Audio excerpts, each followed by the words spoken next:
Good afternoon, or good evening, or good morning, or whatever time period it is in the world where you are, and welcome to this Vampire the Masquerade 5th edition actual play set in Victorian London.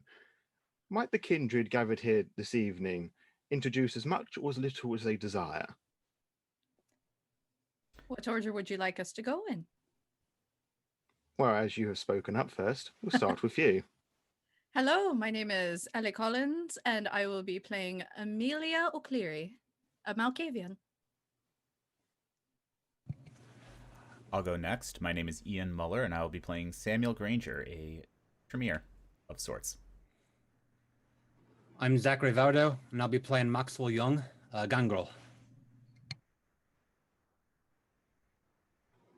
I'm FaeThePagan. I will be playing Lillian Morgan of Ministry. And I am Syriinx. I will be playing Selena Davis, a Toreador. And I am the Lord by Night podcast guy, and I'll be the storyteller for this rather chilly and bitter evening. But before we get stuck in, there's a couple of things that I'd like to go over. In case of the title wasn't immediately obvious, and our stunning outfits, this is going to be a game set in the Victorian era London. And this is going to be focusing on the Jack the Ripper murder cases. And anybody who knows anything regarding that individual knows that he was not a particularly pleasant person and did some rather horrible murders, some actual real world murders. And so there's going to be some pretty dark themes that are going to be brought up, such as the body mutilations, unpleasant attitudes towards women to an extent. We have all talked about this previously. We've gone over what we're comfortable with, what we're not comfortable with, and we shall treat the subject fairly. But if these things aren't something that you particularly want to experience yourselves, you don't have to listen to this. You can come back another time when you have a bit more time to prepare, or you can just pause the stream at various intervals and just take some breaks, because no one's going to judge you for looking after yourself. A couple of other things. I shall be referring to Lillian's character as a Setite, simply because, or a member of the Follower of Set, because this game is set in a period where the rebranding of the Ministry hasn't occurred yet. And whilst I would like to encourage the players to take on the same attitude, I'm not going to have a go at anybody if there's a slip up here and there. And finally, one or two of our characters are using some homebrew material from some previous editions of Vampire V5. I'm not going to say who, because that'll spoil the surprise. And unless I have forgotten to mention anything else, I have one question to ask.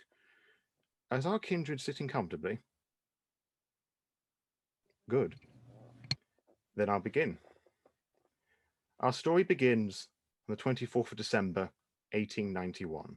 It is the very end of a time of our history called the Victorian period, named after the then longest-serving monarch, Queen Victoria, who held much of the world in a tight iron fist from that famous palace at the heart of the British Empire, the capital of the United Kingdom, the once Great Britain. This teeming metropolis demonstrates some of the greatest contrasts of Victorian life. Here, the lower classes look at wonder at the affluent wealth on display at Westminster, seemingly bursting at the seams. The streets of this glorious capital were loud, filled with bustling crowds, illuminated by the brightly lit gas lights and the gentle flood that streamed from shopkeepers' stores, neatly packed with expensive jewelry, exotic silks and velvets from across the seas in gorgeous colours that would stuff themselves into emporiums of glamorous grandeur. But if you were to focus your eyes beyond the thick smog that clung to the air like a reluctantly sleepy child, everywhere you looked would entice you with the most delightful delicacies, fighting each other to determine which item is the most glittering and which one can put the biggest smile on your face as you brush shoulders with men, women, and vehicles of all sorts of colours and sizes, excitingly hurrying you along, moving like several streams of running water, barely aware of the luxuries on all sides. Swords, pistols, and other weapons of jolly destruction, tools for the broken, clothes for the newborns, coffins and urns for the freshly deceased, and drugs for the sick are just some of the excited hosts that beckoning the city-goers like moths to a flame, all wrapped round like a marvellous dance of culture and fashion. But to paint the capital as vibrantly perfect as this is remarkably idealistic, don't you think? A truer reflection would have someone grab a handful of muck and smear it over the finished painting. As you travelled further east, the neat cobblestone paths are replaced by shit and mud. Colourful exotic buildings become dirty grey terrace shanties that dominate claustrophobic streets of Whitechapel, famous by its violence, crime, overcrowding, sex, and of course, Jack the Ripper, who has not killed anyone for some 10 months, allegedly. Churches and parliaments stood in silent witness to the struggles of the poor, turning their head away from the sordid scenes of petty crime, which was just a whole world away from the dinner parties and clubs of the wealthy. The tattered rags and cloths of the desperate singer shivered and struggled under the streetlights, staring into the baker's window, debating whether it was worth time in jail for just one mouthful of fresh food, guarded only by clean but brittle glass. That loaf of bread might as well have been locked behind a thick door of pure iron. Hidden but visible families congregate on the dark corners of the streets, claiming the undersides of bridges as homes, bone-thin and thirsty.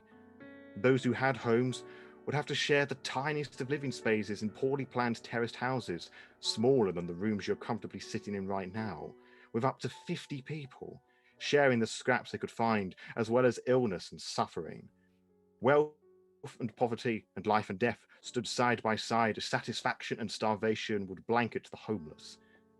This was Victoria's London. So in short, London and its people were fairly diverse.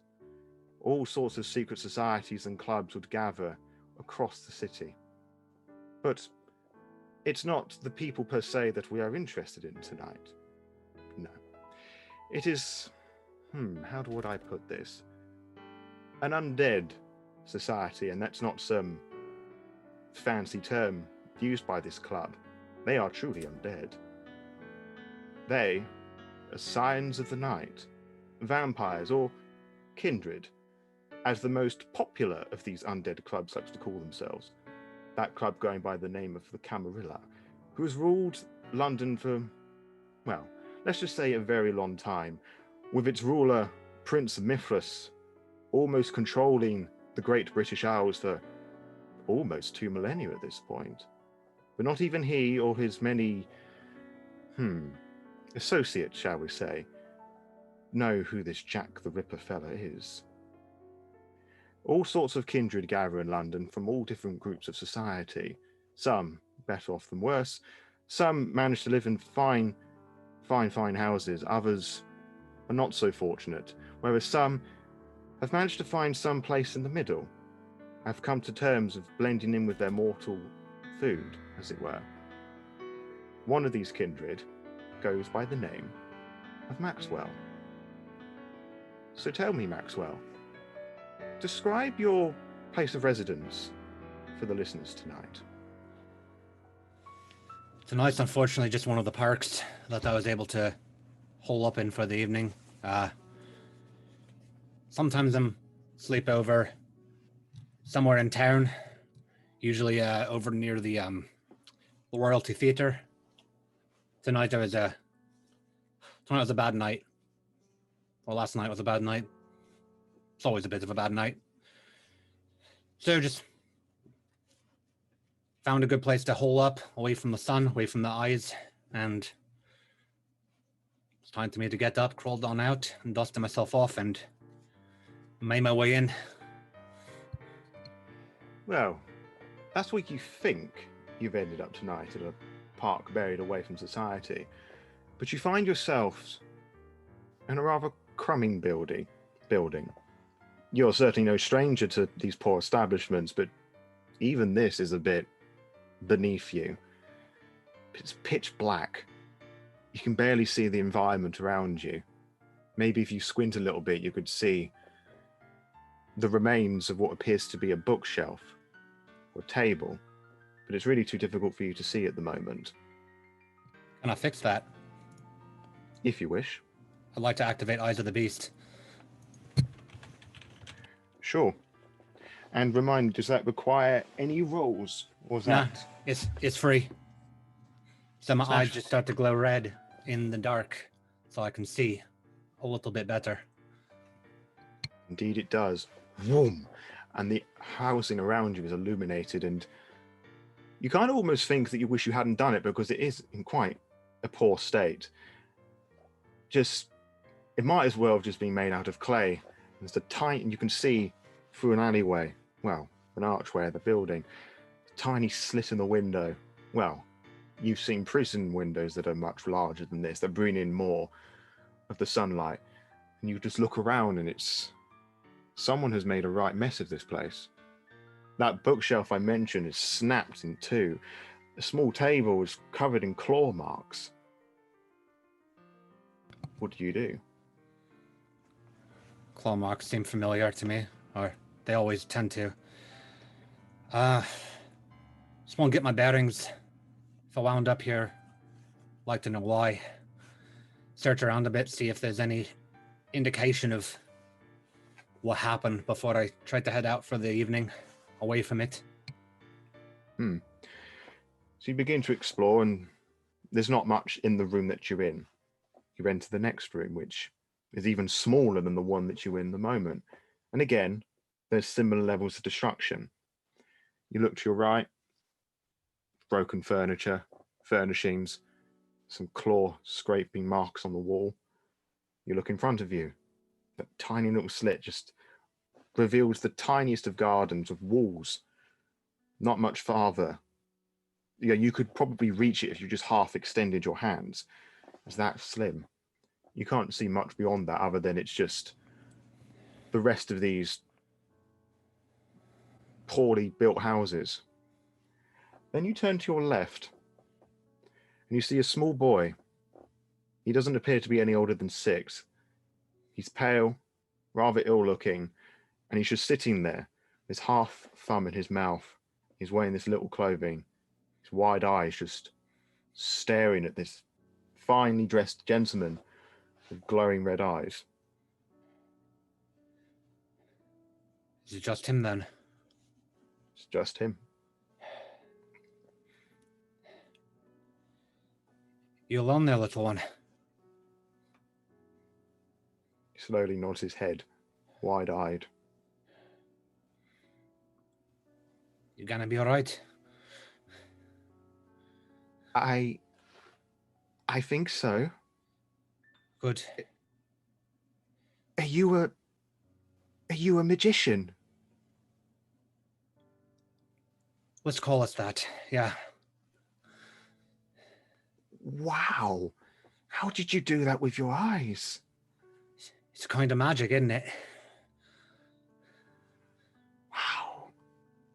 But, what are you doing in my house? It's kind of wondering you might tell me. I don't know. I've been waiting for me ma.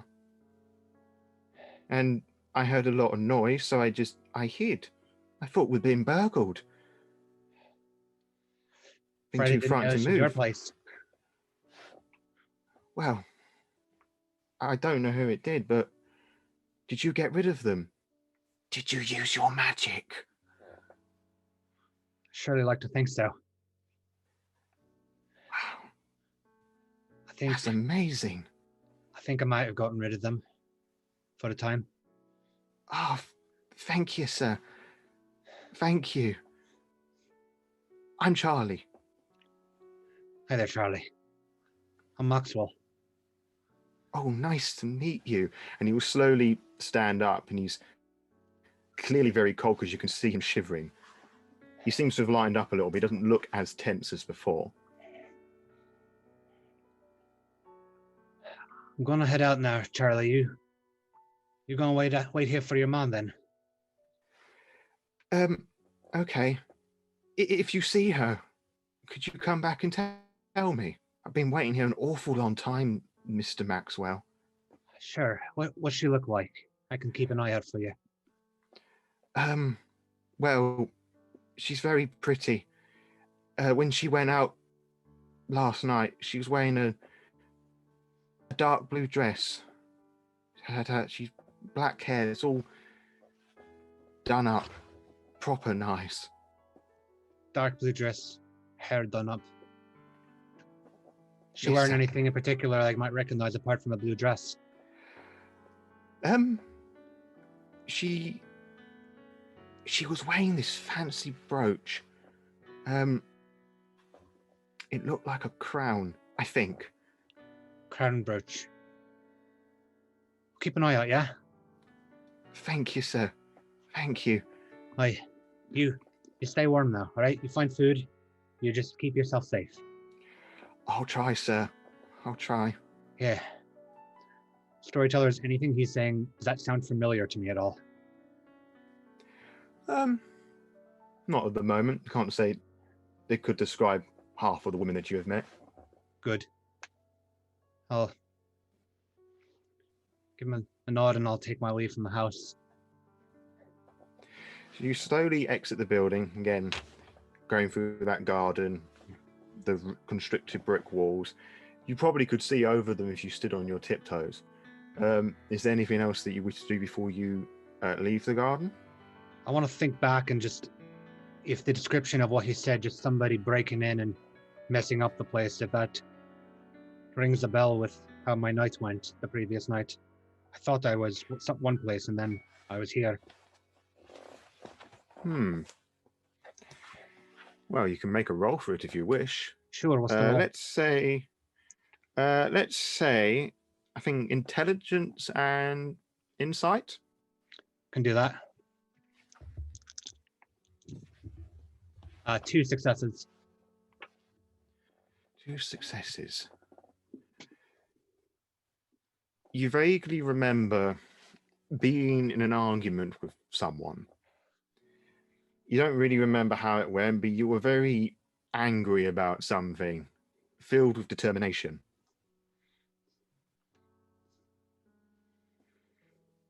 I'm not a monster. I'm not a monster. I'm not a monster. And I'm gonna take my leave from the place. You sort of say that clutching onto yourself. There's this tiny, rickety wooden door. You try and open it outwards, but it hits something. You can't quite get it open. There's something blocking the door. I'll just give a push. Sure. So you push the door, you just feel it slide. And as you slide that, you look towards the bottom. And you see there's something there. Do you still have Eyes of the Beast activated at this point? Aye. It's a hand extended to a bloody arm.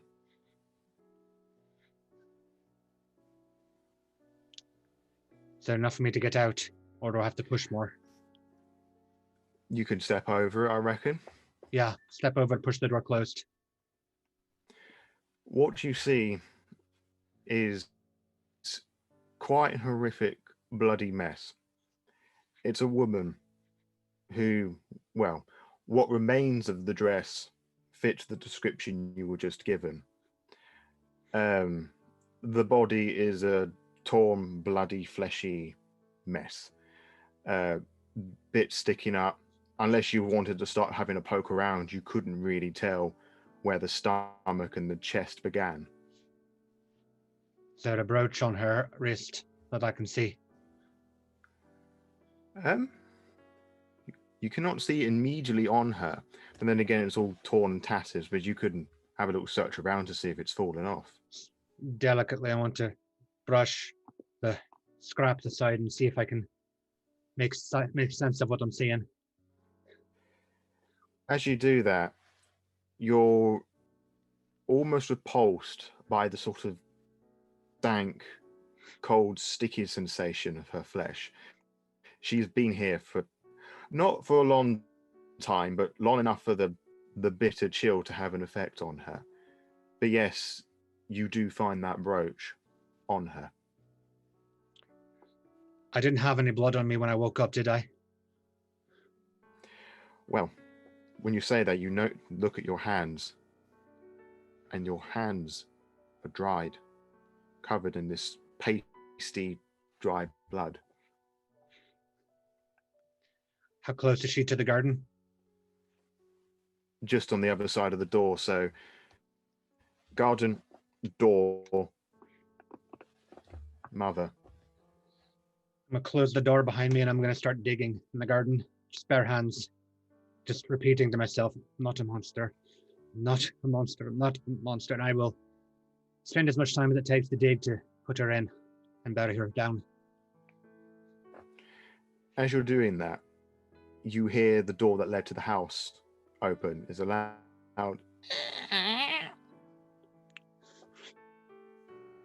Charlie will just poke his head round and just. What you doing?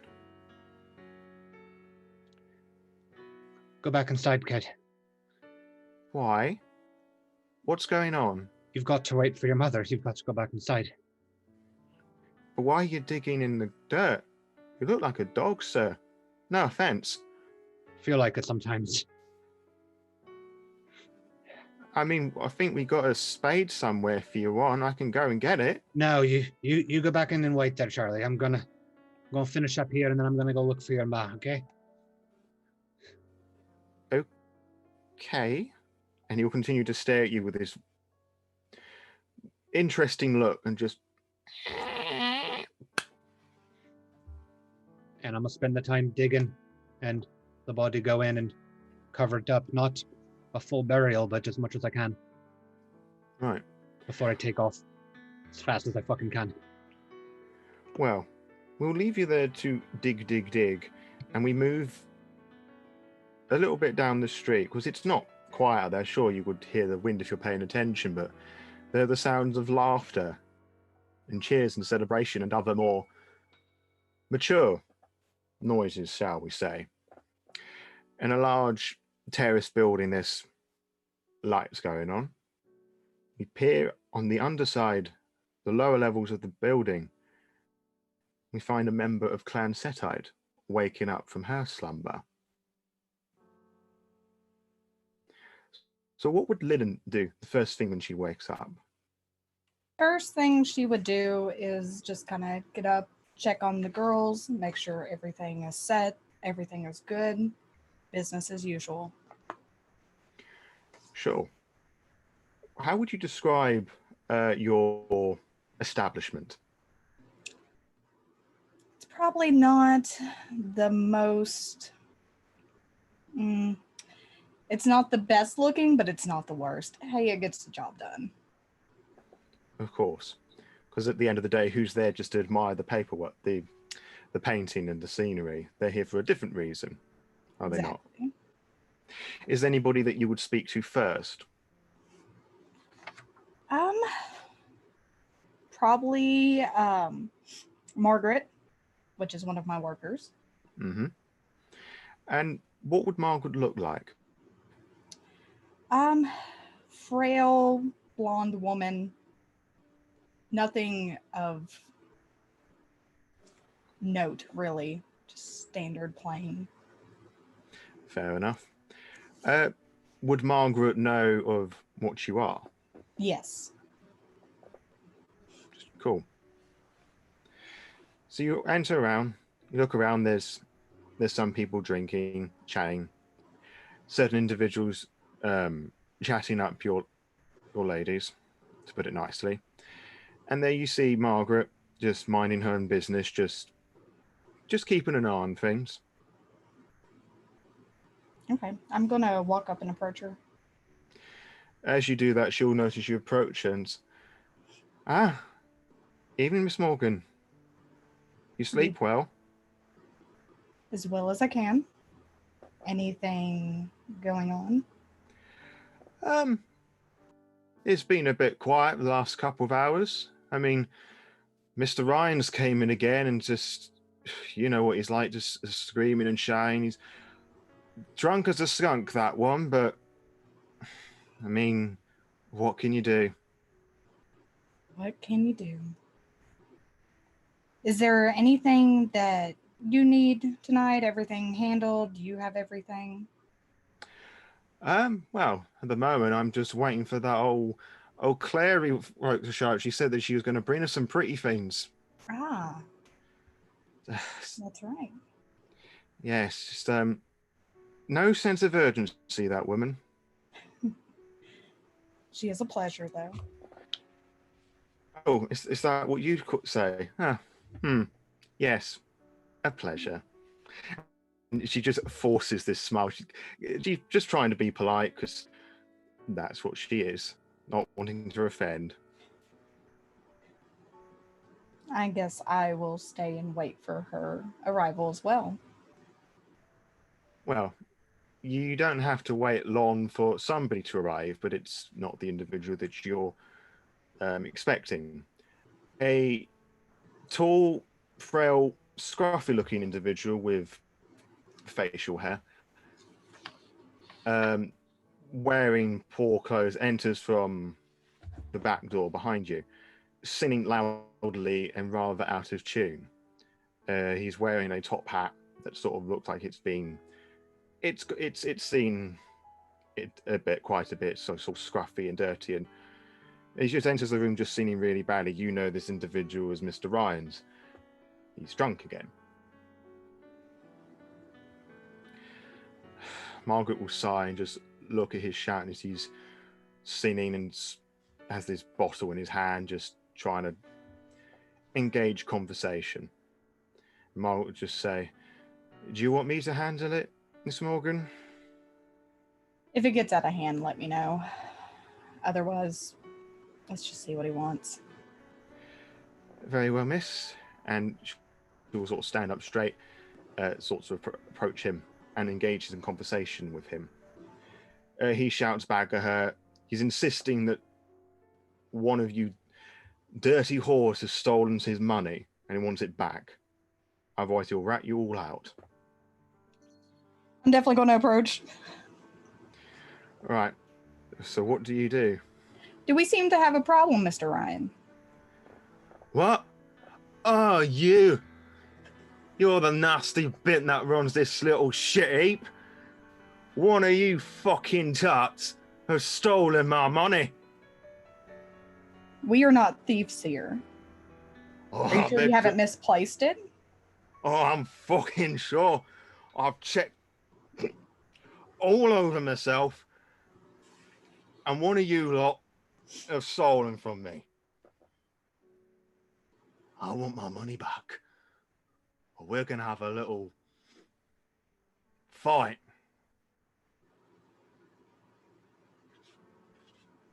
Mr. Ryan, I don't think you're in any position. Why don't we talk outside?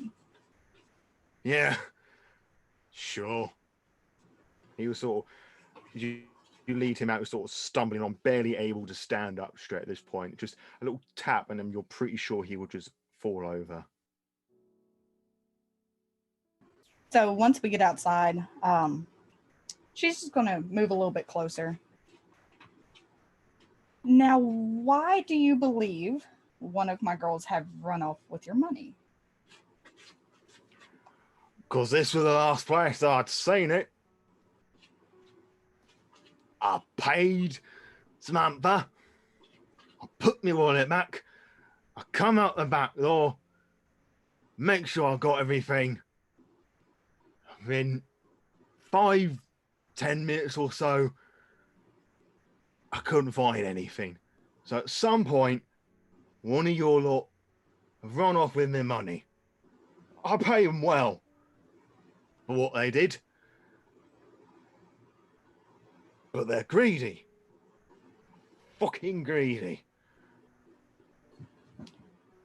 Now, Mr. Ryan, I'm going to ask you nicely one time to watch your tongue about my girls. Now, if you could, I will be more than happy to handle this when you're in the appropriate mindset. With interest. Appropriate mindset? You, lady of the night, telling me what to do? One of you lot have stolen their money. I can definitely look into it for you, Mr. Ryan. But I think right now you need to stop causing problems here. He just pulls this disgruntled look, just exasperated. He's just not getting anywhere. It's like, all right, 'cause you asked nicely, I'll go home. And when I come back, I want me money. You hear me? We can definitely make arrangements. Make sure you're taken care of. And make sure Yeah. you don't cause any problems here. You're a good lass, Miss Morgan. And he'll sort of like roughly pat you on the shoulder like your child. Sort of turn himself around like a little wind-up toy and waddle away down the alleyway. Past another alleyway where a certain Malkavian is counting her money.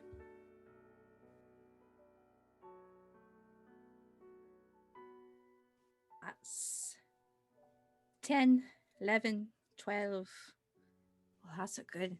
Right. It is a lot indeed. Mr. Rhymes is packing a lot of money. Not that you know his name, of course. I mean, what does it matter? Just walking Doesn't matter piggy one banks. bit. Right.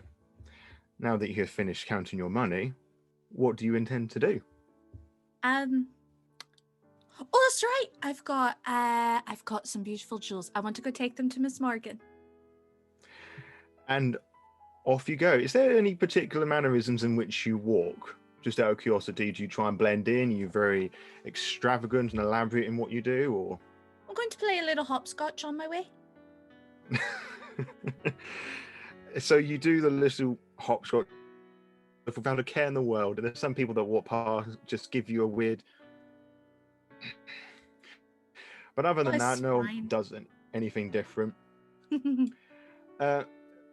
Lillian, as you turn to head back into your establishment, you hear the little pat, pat, pat, pat, pat, pat. You turn round and you see a familiar face enjoying herself. I have been waiting for you. I'm sorry I'm running late. There was a man with really fat pockets back there. Of course, of course. Come on in. Wonderful. I've got presents. Oh.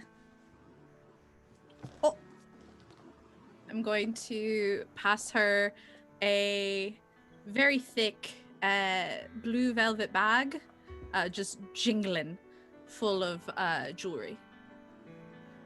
What sort of jewelry? Lots of necklaces, lots of silver with gems hanging from them. And I have tried to acquire one for every girl in the building, but I don't know exact numbers. As you not knowing the numbers in or out of character? In. Amelia has no idea how many girls there are, but she got enough that she feels like it's enough for everybody. So then you begin to scavenge around this gorgeous bag, like pulling out little bits in here. There are things in here that are worth more than a lot of the furnishings in the building. You did come bringing presents. Okay. Well, you're always so kind to me, so I thought I'd just do something nice. You know. Very much appreciated. And I know the girls will as well. Wonderful. There's a pink one in there for the blonde. She bought me lunch one day. I'll make sure I set it aside for her, but Thank let's you. get in. Get All comfortable. right. So you both enter in. Familiar noises to both of you. Everybody seems to be happy and content with what's going on.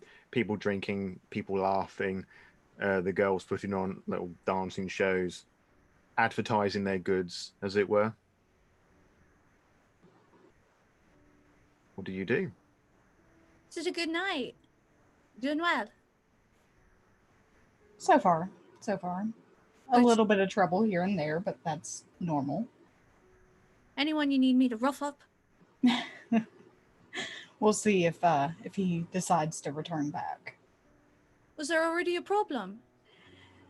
Yes, one of the customers is saying that one of my girls stole from him.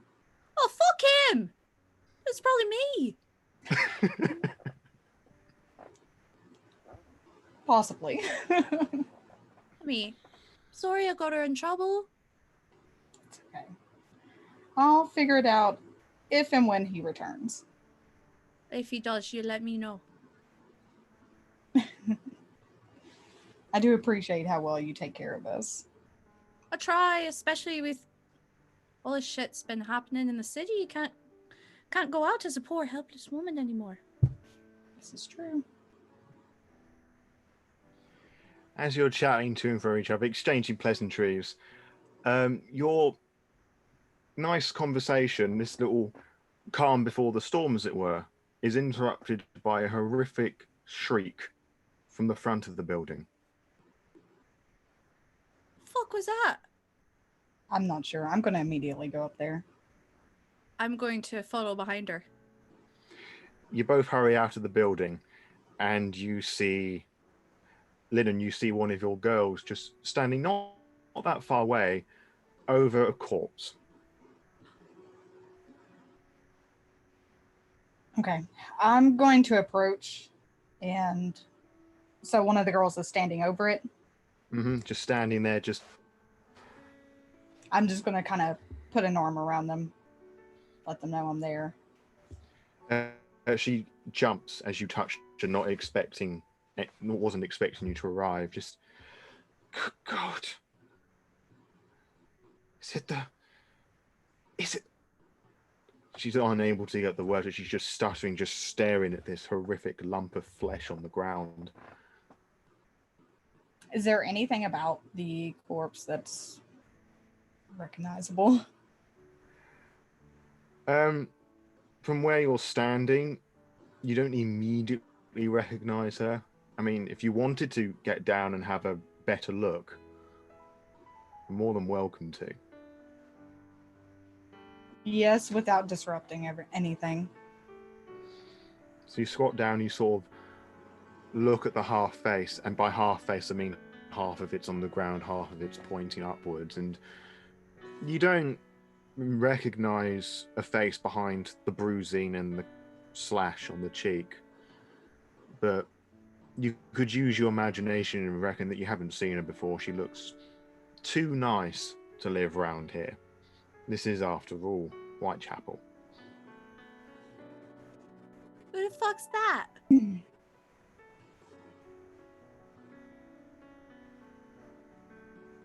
Did you notice anything before?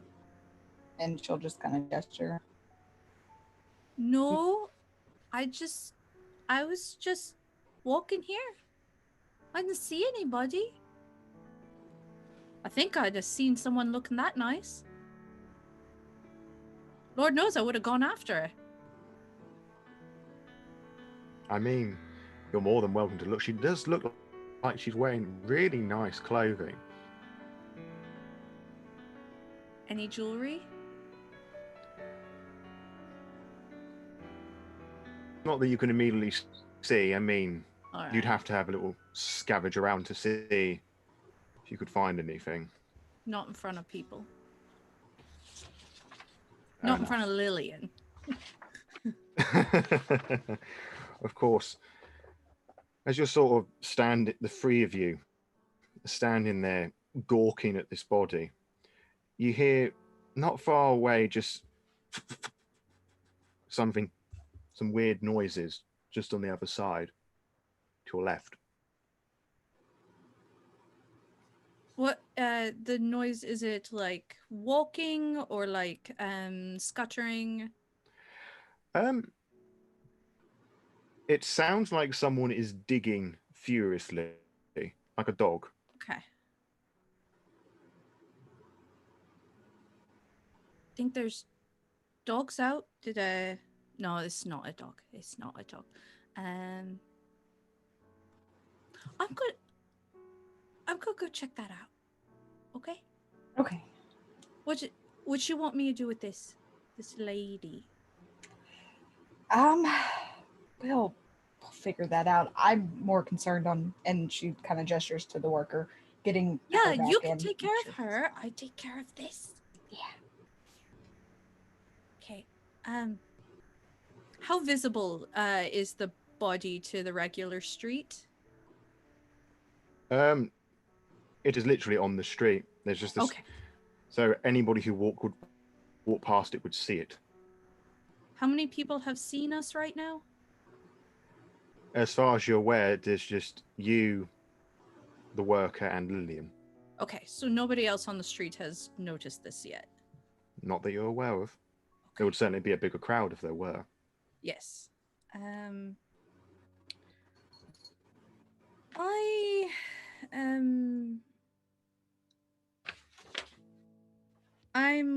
going to step out and step to the side and activate Unseen Passage to go find out where that digging noise is coming from. Sure. And I pass my rouse check. So I do not get hungrier. No, you do not. And I am going to slink over to where the digging noise is. Well, the digging noise came on the other side of the body. So you return to the body and you look, and there is a door. It's not fully shut, it's a little ajar. So you'd have to open it slightly to follow the sound. All right.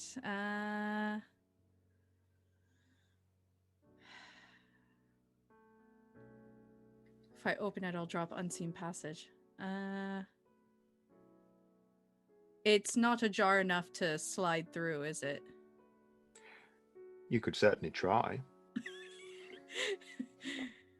I'm going to check back, make sure there's no one else on the street, and try and slide through. You look around and there's no one around despite the shriek. But then again, this is Whitechapel. This sort of thing happens all the time. All right, so I'm going to slink through, dropping Unseen Passage, and come out on the other side. And what do I see? You are led into somebody's garden, going to the scene I described earlier. Single aisle doors. And you see a well-dressed individual on the ground digging furiously at the dirt. Oh, love, did you lose something?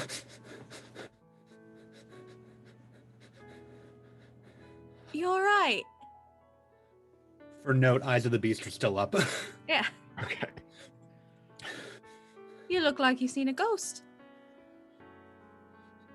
Storyteller, have I gotten the body buried yet, or am I still digging the hole? You're just still digging the hole. Okay. You've digged quite a lot now. You could definitely get the body in it if you wanted to. I'm fine. You Thank don't for look checking. very fine. Fine. Thank you for checking. I'm fine. You can. I'm back now. You don't look very fine.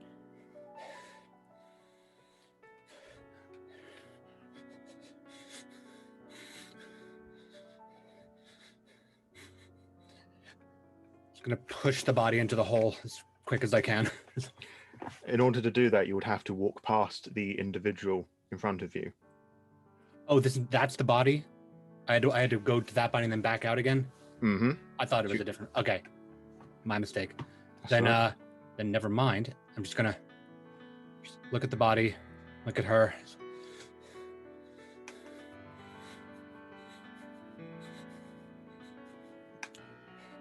Fine.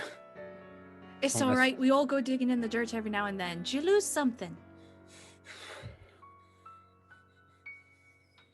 I don't think so. Oh, poor little lamb. And I am going to use Compel, which is my Charisma and Dominate versus his Intelligence and Resolve. Cool. Make the roll. Where's my...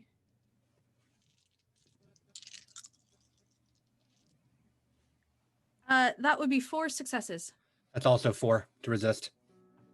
I believe tie goes to myself or you? I'm not sure. Storyteller call, I suppose. I believe it went to the one who was making the discipline. All right. Okay. So then I'm going to compel him Tell you what, sweetheart. Just give me everything you got in your pockets and I'll leave you be. So his eyes will start to glaze over a bit. He'll reach in and he will literally start turning out his pockets with absolutely fucking nothing in them. No wallet, no loose coin. Just every pocket just turned out. Oh, you Before he just poor little thing. All right. Dirt's all you got then. Okay. If you were still mortal, you could literally feel your heart sink into your boots. A perfect opportunity just gone to waste. Oh, that's all right, you little urchin. I'll let you get back to your digging. Fuck. And I'm going to sneak right back out. Leave him alone. and as she's going past, like once she passes the body, I'm going to like lunge and like grab it and drag it in away from sight. Mm-hmm. And door closed again. It doesn't take much effort at all. Yep. Being kindred, you have inherently a bit more strength than the average mortal. It's drag her in unceremoniously. And Yep. In, dirt over, and I'm running away from here. You sprint away. We'll return back to Lillian for just one moment. Still cuddling and supporting this girl of yours who's very shaken up. Soothing her, trying to make her feel better that she's safe, all that jazz. And Margaret comes with some alcohol, not quite too sure what you would have. Oh, Jesus. Do you really think, Miss Morgan, it's, Jack? Let's not make any speculation. Let's also not cause an uproar. Let's just make sure all the girls kind of stay in tonight, okay? Sure thing, miss. Do you think it's worth making that phone call? And when she says that, you remember after the first 3 killings that you were approached by the Seneschal, Lord Camden, that if anything was to happen in your domain, your haven or around it, or if you felt that your girls were threatened, that you were to contact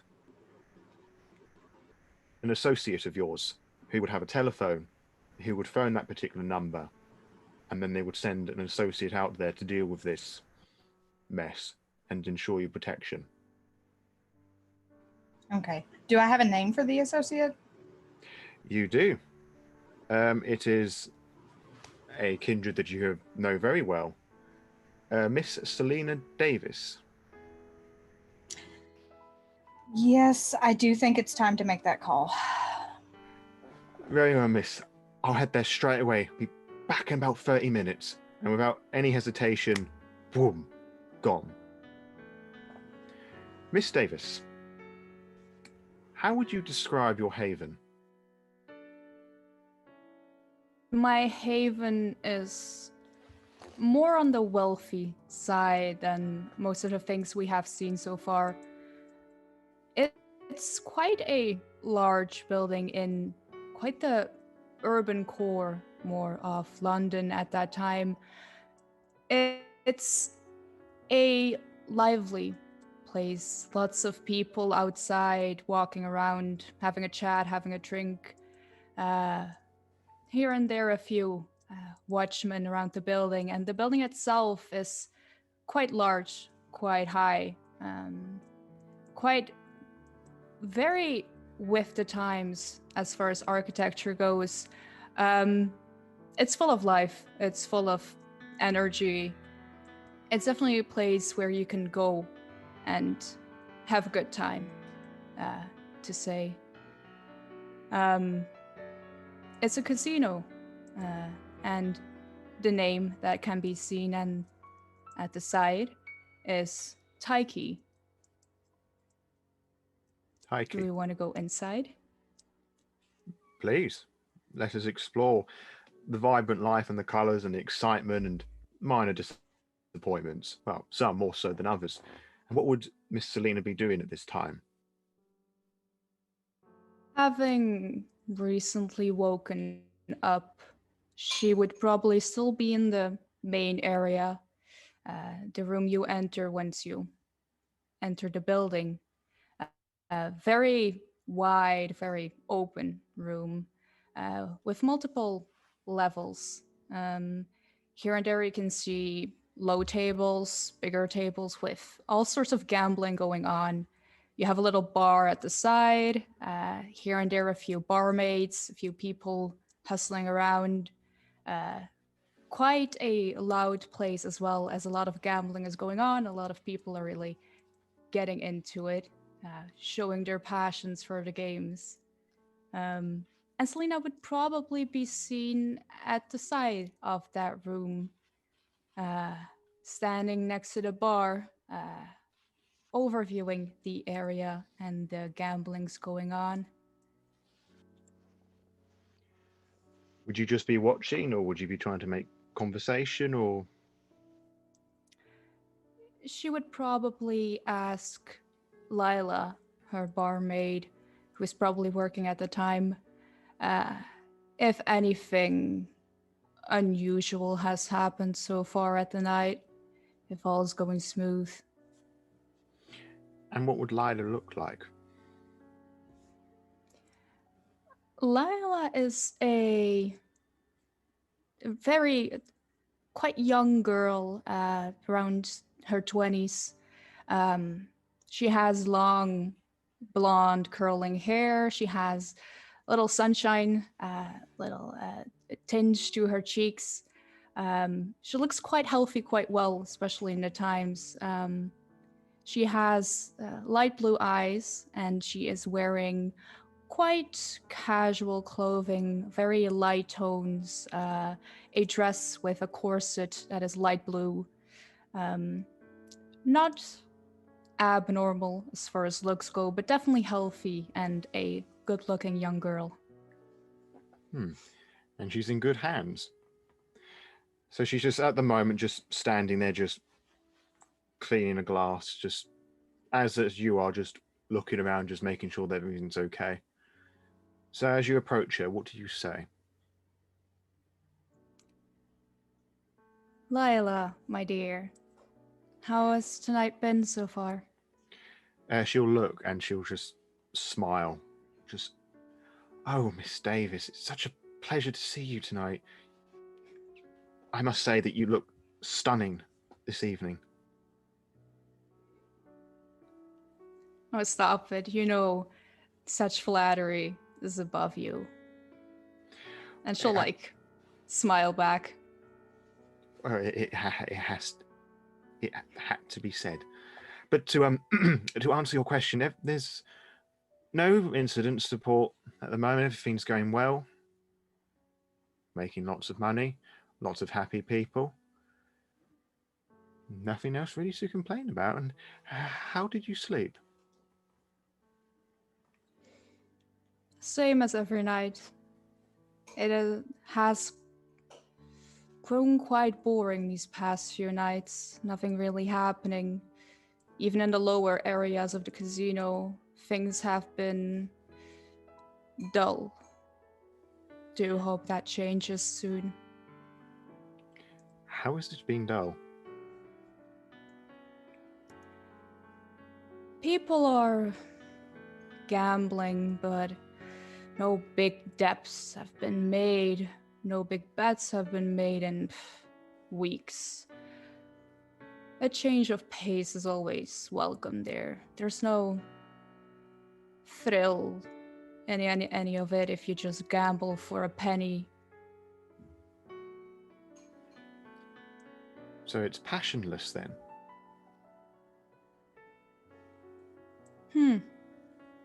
I guess you could say that, yeah. And she'll smile a bit knowingly. She'll smile back knowingly.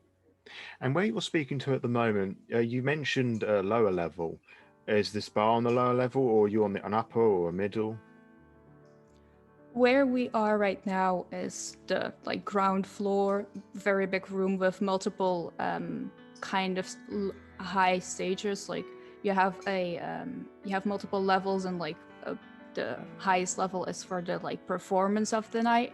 As she mentions the lower levels, she doesn't mean the like levels for the stage performance. She means the levels behind the door at the back, the levels that go down the stairs. That's what she means when lower levels. Sure, just The wanting. ones, yeah, the ones not normally seen. Sure, just wanting to make sure we had the layout of it correct before I started sending you in different dimensions. Absolutely. So as you're there smiling knowingly to each other, there's a slight burst of laughter. You turn and you see that somebody has. It appears that they've won quite a fortune, or at least enough to make them get out of their seat and just, hey! She'll meander off. She'll kind of leave Lila for a bit, step a bit closer, still keeping to the sides, but wanting to hear a little better what's going on at the table, maybe catch a whiff of what's happening. Sure. And you sort of linger around, just not being the center of attention, just stepping back a little bit, just watching over. And although you can't quite make out every word because there's quite a lot of noise going on, the clashing of glasses, the sounds of jolly discussion, you can sort of hear and work out what's going on, that the individual who stood up and threw his hand out there has indeed won quite a bit of money. He couldn't believe his luck. First time.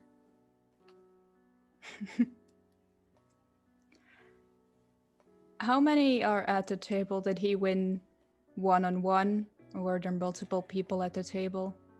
It's a table of 5. They're playing poker. Mm-hmm.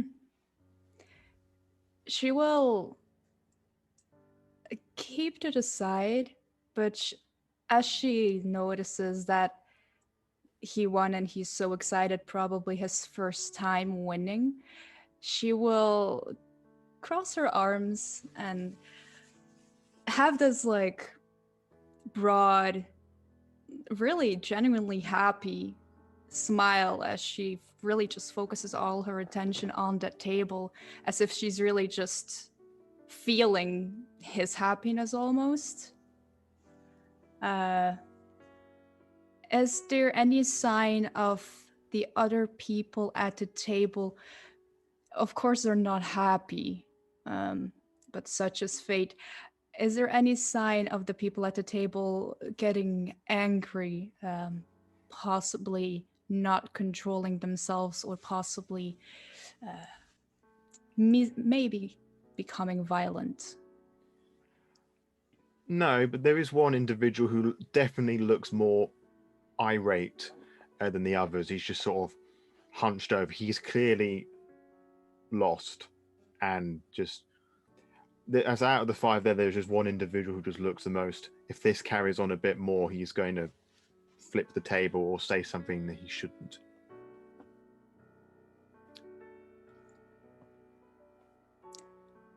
She will walk over to the table. Mm-hmm. And she will walk over, meaning walking so that her front is to the back of the person that's winning. That just like sprung up in glee. So she'll kind of walk that way, and as she approaches, gently lay a hand on like the shoulder of the person that's winning. He's a little startled because he wasn't expecting anybody to touch, and he said, "Oh, I'm sorry, miss. I don't need another drink." He'll turn back to the other.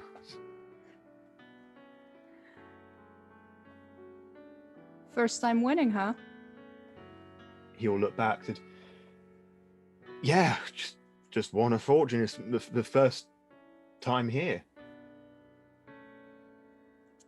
I do hope that you'll come more often then.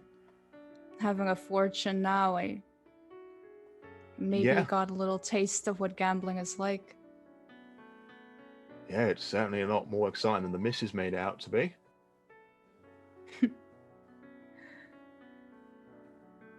she'll look to the person who is not really feeling it, who looked like he would flip the table over. She'll like look towards him and ask like, "You, what's your name?" David. And he's sort of staring back at you, giving you daggers. David. Don't look so down. Maybe if you come a few more times and you try your luck a few more times, things might turn out well for you in the end. Have a little faith. It's easy for you to say. He sort of says, sort of like huffing and just scrunching up on the chair, just glaring at you. Oh, yes, I do imagine it's easy for me to say as a woman running a business. Very easy. He scowls at you a bit more, and the gentleman that you were just speaking to, the happy one, he sort of looks up to you, a bit surprised. After all, he just thought you were one of the waitresses. She'll just smile. She'll definitely have noticed his reaction, but she won't react back to him. She'll still look at David and she'll continue. If you feel like coming by more often and searching for bigger stakes, you could always come talk to me. There are multiple ways to test fate in this establishment. That is, of course, if you are willing to go so far. He's still staring at you. He looks a bit confused in that sort of cryptic message, thinking that there's a bit more to it than it appears, and he just sort of slowly nods, just sure. As he says that, you feel a little tap on your shoulder. She'll smirk a last time at David, kind of wanting to appear innocent and just smiling. She'll turn around to look who tapped on her shoulder. It is one of your guards, or henchmen as you worded it. Miss Davis, I apologize for interrupting this little discussion, but there's someone here to see you. It's one of Miss Morgan's girls. She said it was urgent. She'll turn to the table and say, have a pleasant even gambling, gentlemen. And she'll turn around and kind of follow the henchman a bit more off to the side and ask, is she waiting outside or did you let her in? I let her in. She's just standing over there, just by reception, just out of the way. Okay, she will look that way, and if she catches eye of the girl, she will make her way over there. She noticed you, and she's looking quite shaken up, and Margaret is not one who's easily shaken up, so it's pretty serious. She'll make her way over there and frown slightly as she comes closer, because she would definitely notice her different demeanor. As she kind of approaches, she'll say, Margaret. Mrs. Davis, something terrible has happened by the whorehouse. Can we speak in private? Yes, of course we can, my dear. Follow me. And she'll lead her off to the side to the single door that is there, leading into a smaller hallway with just a wooden staircase up and down. She'll take her upstairs to a small corridor with several doors, and just take the first one on the left. The room she is leading her into is just a kind of not the biggest, but definitely well-kept library. Several books here, comfy-looking sofas. Not the biggest room, but definitely a room that you can enter and have like a warm, welcoming feeling. It's comfortable. Yeah. So you lead her in. Sorry. I was just gonna say she'll lead her in and she'll point towards one of the sofas and say like, sit down. Oh, I don't think it will be here very long. And it's not after what it's just happened. She'll sort of look around, even though she knows it's a safe place because she's probably been here before. She just looks around just out of habit. It's the Ripper. He's at it again. Just outside the whorehouse.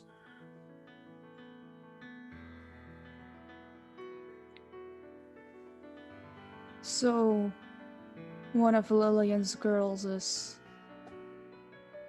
dead. We don't know. Couldn't recognize her, but possibly. She's sort of choking up, just unable to speak. She sort of tries to breathe, get her breath back.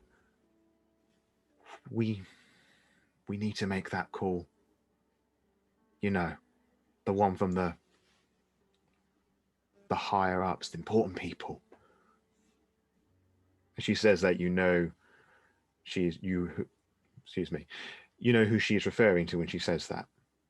As I described earlier on, you were to phone a certain number and one of Mithris's associates would pick up. Mm-hmm. If Lillian thinks it's time to make that call, I will do that. Thank you. So you exit the room and go to wherever it is that you keep your telephone.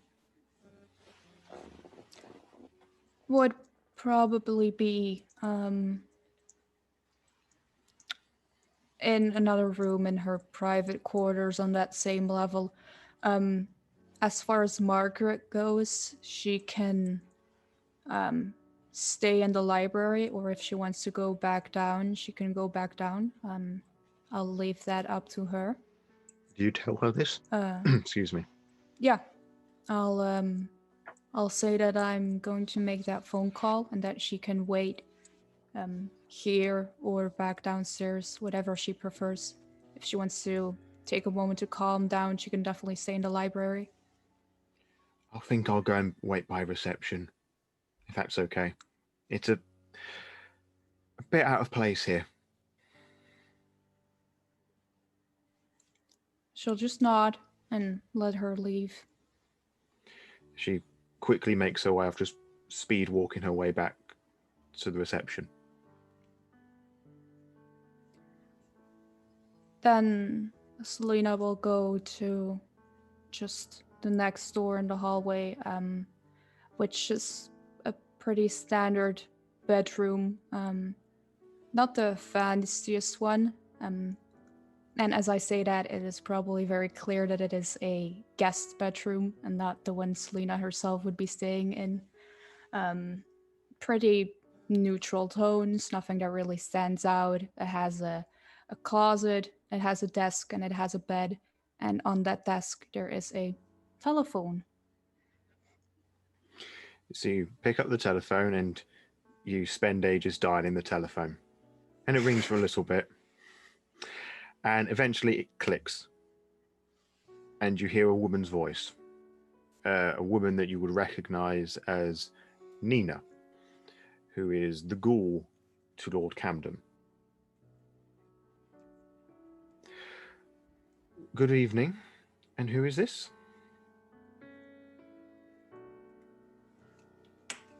Hi, Nina. It's Selena Davis on the phone here. Good evening, Miss Davis. I I am... presume you're calling because...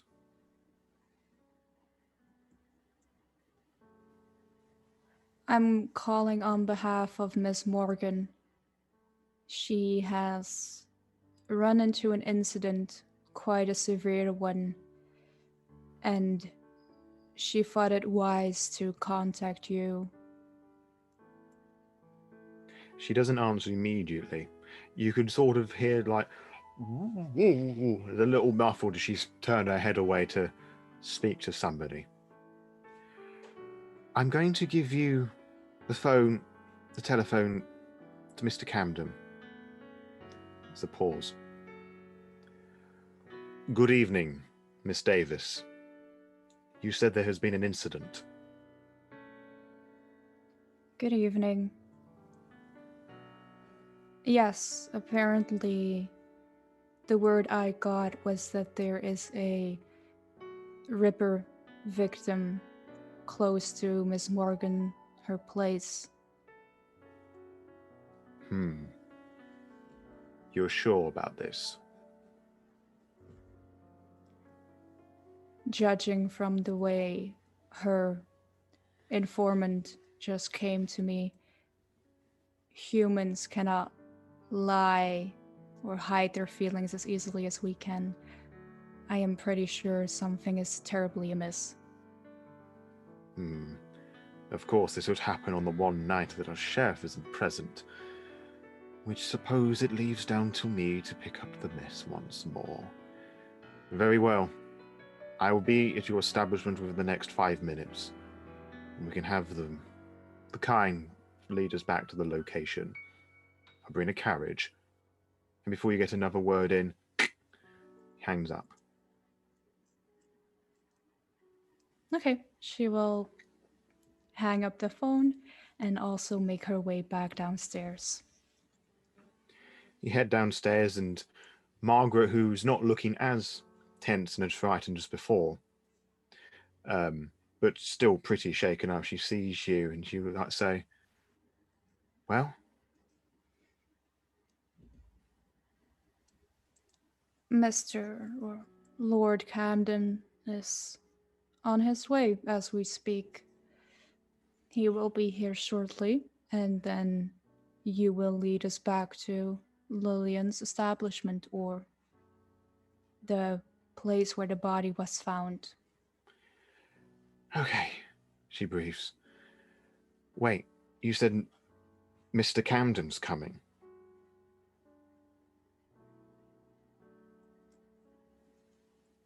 She'll just nod. Great. Between you and me, that guy gives me the creeps. So you wait there for a couple of minutes, and you see a carriage arrive, and use that as your cue to step out of the building. Mhm. And as you look out, there's the carriage, there's the road, and there are some buildings in front of you. And above on one of the buildings, you're pretty sure that you see something move, i.e., it ascends. Where this thing's going, you're not too sure. But you know there's only one sort of thing that flies in London, and they're usually associated with the Tremere, which is a very convenient segue to Mr. Granger. What would you be doing this evening? Well, I would be in my own haven, which is rather unassuming despite its size. Probably elbow deep in a cadaver. Interesting. And what would a Tremere be doing in a cadaver? Looking for something. And what are you looking for?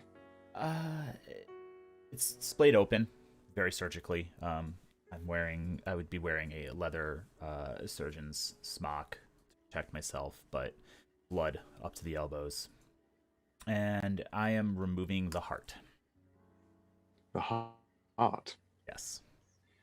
What for, dare I ask? It's a useful ingredient. Being very secretive. It's almost like you're not supposed to be doing this. It's almost like I'm not supposed to be doing this. Would you have anybody there assisting you in this operation? I would have a rather quiet servant standing very still near me, holding a tray.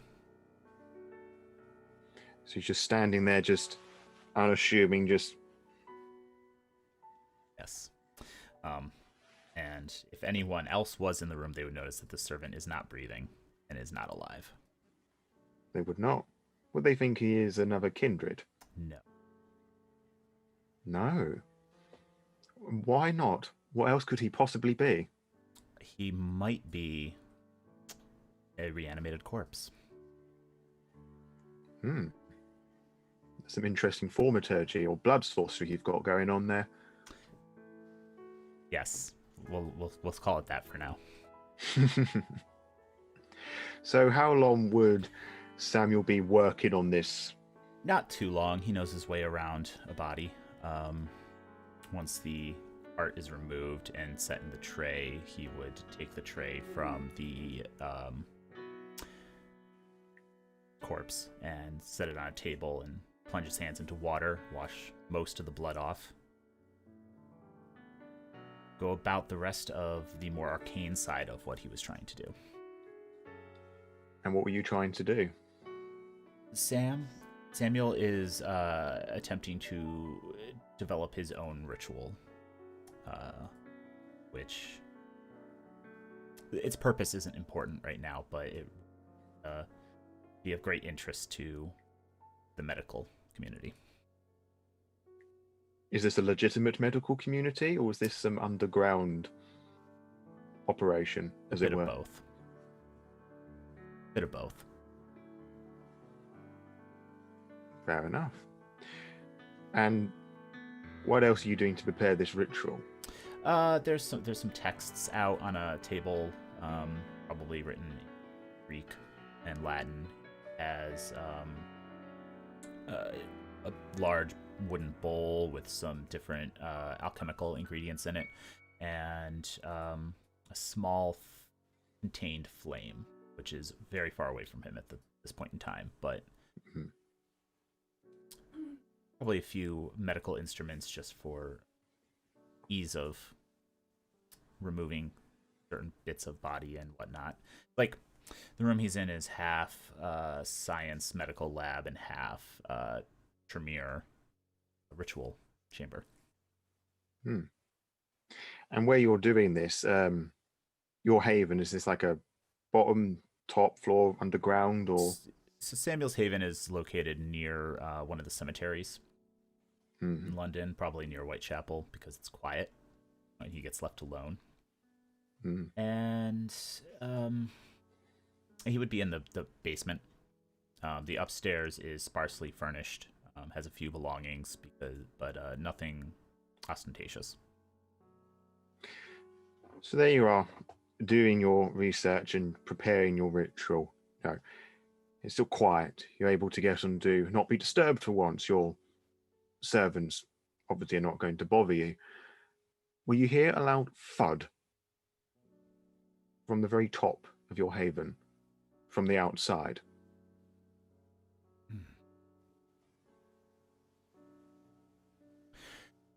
Finish washing my hands off, start making my way upstairs. As you make your way upstairs, you hear the thudding still, but it's going downwards. Down inside or outside? Outside. You hear the same thudding, but it's coming from the outside, but working down the building. I'll move to the door and unbar it and step outside. He grabs a hat as he walks out. He doesn't bother throwing a coat on. He's got his shirt sleeves rolled up still. There's probably still a little dried blood under his fingernails. Not that you need the coat, of course. For you, it's probably a bit chilly, but for the other mortals, they would have to dress up a bit. So you step out, you put your hat on, you turn, and there is a creature of stone, or winged creature of stone, sort of climbing down the building. And when your eyes meet, you're looking at this hideous creature with, well, horrible rocky features, it smiles. May I help you? You're a tough one to find, Samuel. and it will push itself off the wall, sort of glide itself down, swooping, plop, and there's a loud thud as it hits the ground. Yes, I'm aware. We are not amused. You're in trouble. What now? The creature which you would recognize as a gargoyle just turns its head, and approaching your haven is a very well-dressed man, with his hair done back, his hands in his pockets, smiling. You would recognize this man as one of the regents, High Regent of London, Benedict. Sir? Mr. Granger, I dare say that you were so difficult to find. It was almost as you didn't want us to find you. My door is always open to you, of course. Is it now? And yet this is only the third time that we have met. The first time of your introduction, and the second time when you ran away. Or rather, should I say you were expelled.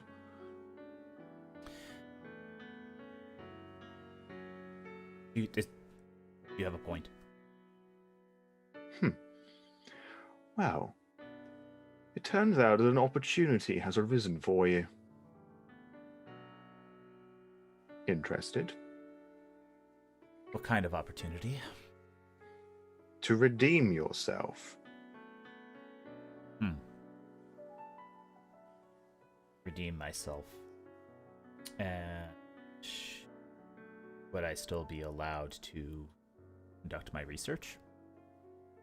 Or would that require me to give up that as well? You see, that is an interesting thing. For you see, much to my frustration when you were dismissed or expelled, I was not present for that decision, as I'm sure you may have been aware, and I was aware that you were conducting research that was not prohibited within the Chantry. But it was never explained to me until very recently what that was. And I have to say, it is most interesting. It is not often that we have members of our house exploring the dark arts of necromancy.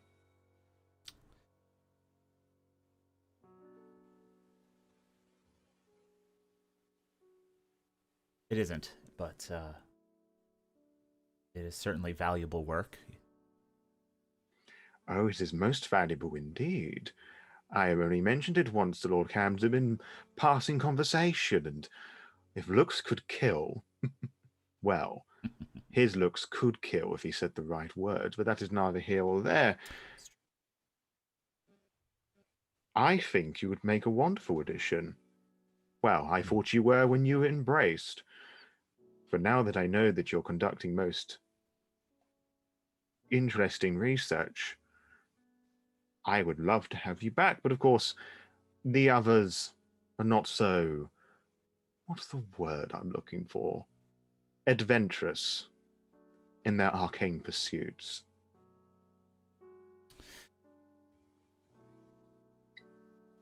So if I understand you correctly, if I do this task for you, you will vouch for me, and they will have to put up with it. Indeed they would, and with your unique abilities, you would be able to progress the Chantry at lightning speeds, I have no doubt. But also, this is rather in your line of work, for it does involve the recently deceased, if Regina here can be trusted. And he'll turn to the gargoyle that's on all fours. Like, oh, I'm more than sure. They were talking in the casino. Some slapper has had it. Ripper's work, they reckon. Sloppy. Okay. Consider me interested. A smart choice. There is, however, one slight catch. We spoke briefly of Mr. Camden, and he is somewhat aware of the scenario in which you exist. If we're able to make to the location now, he may be there. Are you willing to put up with that? If I must. I assume I Smart. need to conduct myself accordingly.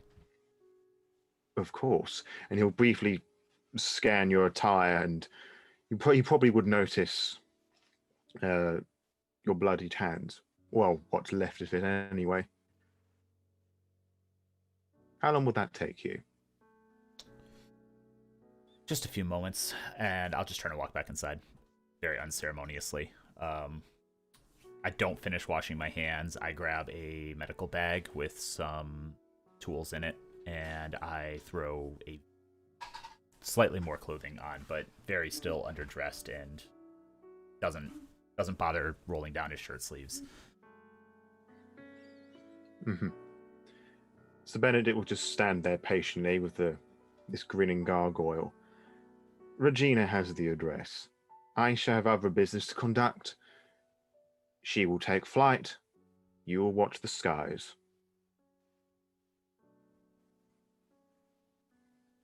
Any further questions? Shall we? I adore your enthusiasm. You smirk, and the three of you head off. Regina, as said, would take flight, and you would split and walk into different locations. And if we have the time and the luxury, I think this is a good point to have a few minutes break. Excellent. Right. Be right back.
and welcome back, my beautiful family.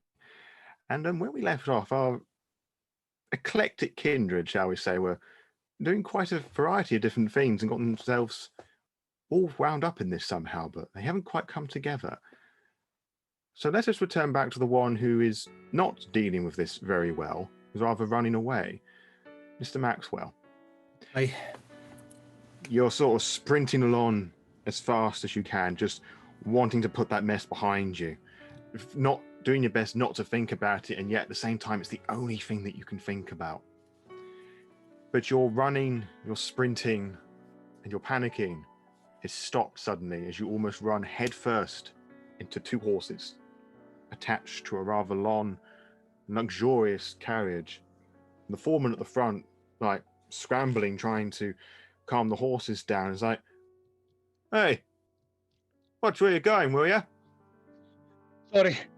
And I'll hook around and away. You sort of stumbling along, just about to pick up momentum, and you hear a voice that's shouting from the direction of the carriage, "Wait." I'm gonna slow but keep moving, like maybe he wasn't talking to me. He will. The same voice will just shout, "Come here." And that's when I'll stop. I'll make sure the eyes of the beast are off and just rubbing my hands of whatever blood and dirt I had on it, and just turn around, straighten up, walk back towards the voice. You carefully make your way back, trying to look as calm and as collected as you possibly can, given what's happening. And you approach the carriage, which is a little taller than you, it's the large wheels and how it's elevated off the ground. And through the window, you can see two figures. A woman with red hair, and who you don't recognize at all, but an individual who you do recognize. A male whose skin is pale and soft, eyes round and hollow, presumably with age. His hair is golden and it's shoulder length. You can't quite tell how tall he is, but you know from having met this individual before, he's of average height, has a slender build, and he's rather unassuming, except for the ghostly connections that he has. This is Lord Camden.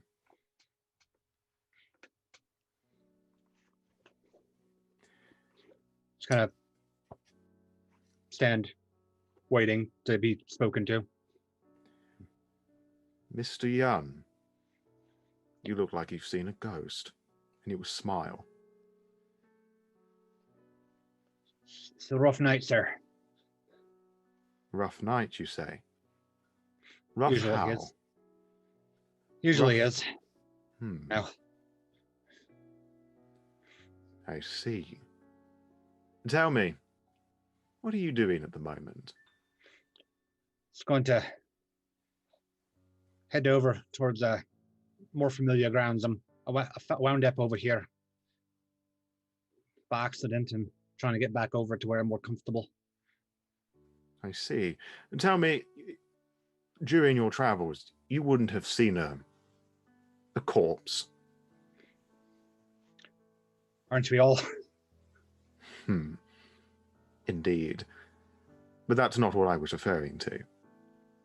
Because down the direction you just appeared, there's supposed to be a body. Apparently, the Jack the Ripper has been at it again. Perhaps you can help us take him to him. Why would I be able to help you take it to Jack the Ripper? Well, hopefully from the corpse that you're going to help us examine, we'll be able to find a bit more. And as he says that, he will open the door and step out. And he's wearing a very fine suit, very expensive. Of course, that's what you would expect from the Seneschal. Do you follow him out, Selena? Yeah, I will. Excellent. And Camden will adjust himself, just pull at his shirt, just gesture to the side. After you, Maxwell. Right. I'll turn and begrudgingly walk back the way I came. As you do that, and as the group you gather, you see there was another individual with them, a woman, sort of palish and thin, blonde hair, and she'll speak up. I'm going to go and tell Miss Morgan that you're here, sir. Camden will say, and Margaret will just sort of carry on ahead. She'll return back to Morgan's work establishment. Would Amelia still be there?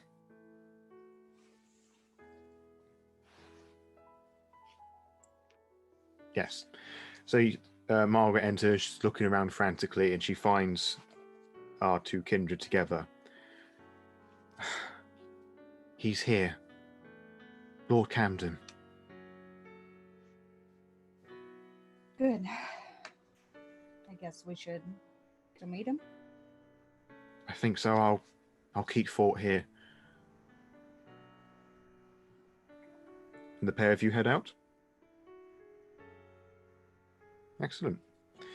The two kindred walk out, and the group, I suppose, the coterie, as it were, or almost all the coterie, sort of meet where the body should be. And I say should be because it's not there anymore. Just an unpleasant smear on the ground that sort of curves back beyond the wall and the door that's there. Camden will just stare, raise an eyebrow, and he'll look to you, Max, and then to you, Selena, then to you, Lillian. I was told there was a body here, and there is no body. I hope you're not wasting my time. There's a smear of blood that's going around the corner, and I'll act like I'm following it for the first time over that way. And you lead as many people as you can that get into this garden and follow the trail, and it sort of dissipates as the smear disappears. Just leads to a very unneat mound of dirt. Camden will sigh. Mr. Young. I'm going to ask you a question, and I'd like you to answer me honestly. Would you know why there's this mound here? Does anyone know why this mound is here by chance? Because it looks like our body is there. Selena will not answer, but she would very much like to, because the question was directed towards Maxwell. She would like to use her abilities to kind of feel what he is feeling. Kind of feel the reaction that he is having at this question, and I would like to use share the senses for that, if that is all right. Of course. And remind me of the roles that's required. I do think I just passed my rouse check. I do think I need to roll resolve and aspects. I do not know if he needs to roll anything back. I do if I want to get you out, but I'd have to know that you were doing it. And it's just the difficulty that the storyteller decides. Yeah, so normal difficulty would be 3, and you can decide if this goes up or down. I see. Maxwell, how well are you trying to conceal how you're feeling compared to how well that you're giving off? I'm pretty focused on the mound of dirt and trying to be as locked in as possible. But do you reckon that despite your best efforts that it's you may seem nervous, or do you reckon that you'll have a good ground on how you're presenting yourself? I imagine that I'm nervous, but I imagine I've been nervous since Lord Camden showed up in the first place. Okay. So, assuming that you don't know what's just about to happen, and given that you're more nervous on Camden, I'm going to say difficulty 4. Okay.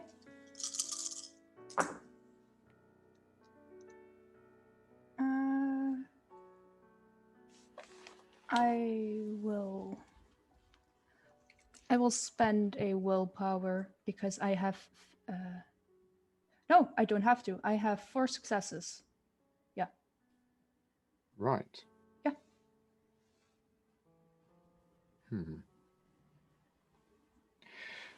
4 successes. Oh no, So- I have more. I have 2 zeros, so I have. That's 4. That's 6 successes. 6 successes. Wow. You can read him like a book. You can know how nervous he is. A, because of Camden, and I suspect that you would know there is more to his presence. But so he's quite I would say Maxwell's kind of scared about the whole situation. It does not look good for you at all, does it?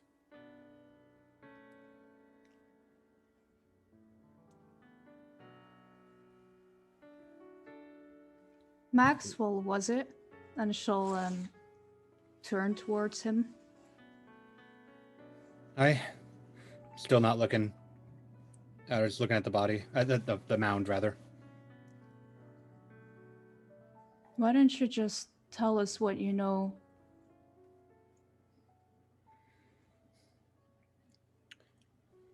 I know that I was trying to get out of here, and the seneschal showed up and demanded I walk back over here. So,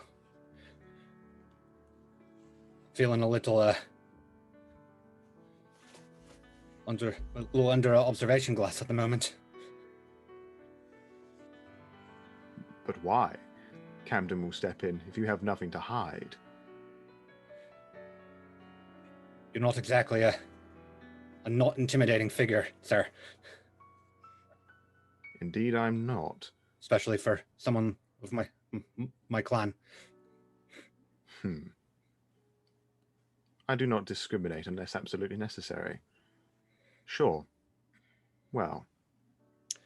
We can see if we can figure out what's under here if you want. I can dig it up and we can see if your suspicion's true about a body being down there.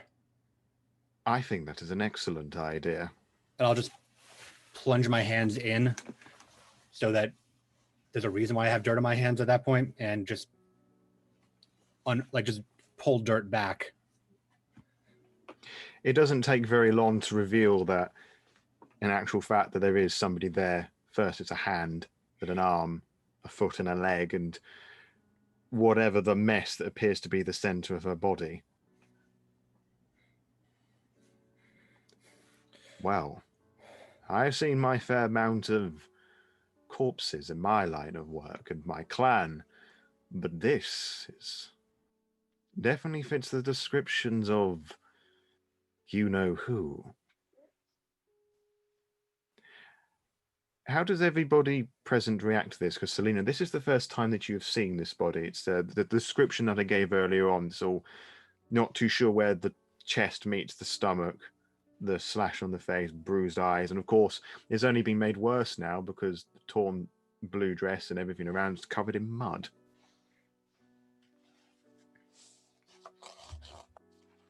She will just take a second to take it in, and then she'll kind of frown with a bit of anger maybe in her expression and kind of look away subtly, but still not looking directly at the corpse. Well, as this is the only thing that we have to go with, Camden's begins, I suggest somebody volunteers to investigate. And at this point, you hear the door behind you that you've just entered open again. what would Samuel look like?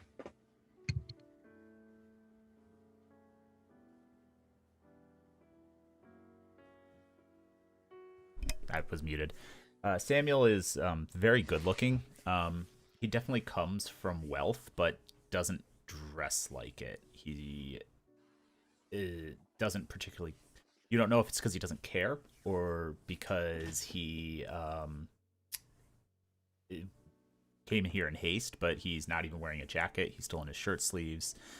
He's got his clothes look like he's been wearing them for a very long time.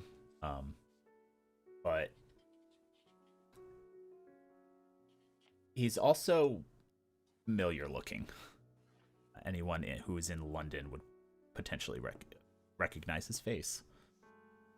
I wonder why. Anyway, so Camden turns around hearing the door, as I assume the rest of you do. He'll begin saying, I'm sorry, this is a... What a surprise, Mr. Granger. Sam just walks right over to where they are, starts looking at the body. Didn't even need an invitation. So how shall you investigate the body?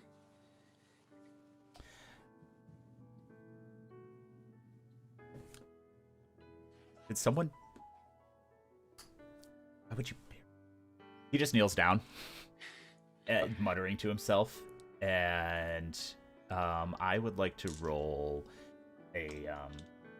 just a medicine check. Very quickly identify the actual cause of death. Okay, make that roll. About this time, Amelia has noticed that everyone's gone. And she's going to head outside and see a gathering near that door she's stuck in and sneak over. Okay. Is there anything that you wish to do, or are you just going to be the silent observer? I'm just going to sneak in and look for Lillian immediately. She's pretty easy to spot. This tiny little garden. Hey, what's going on? Oh, I thought you followed. My apologies. The body is now here that we found on the road. Okay. So now we're trying to figure out how it got here. Okay. Do we know who did it? Assumptions.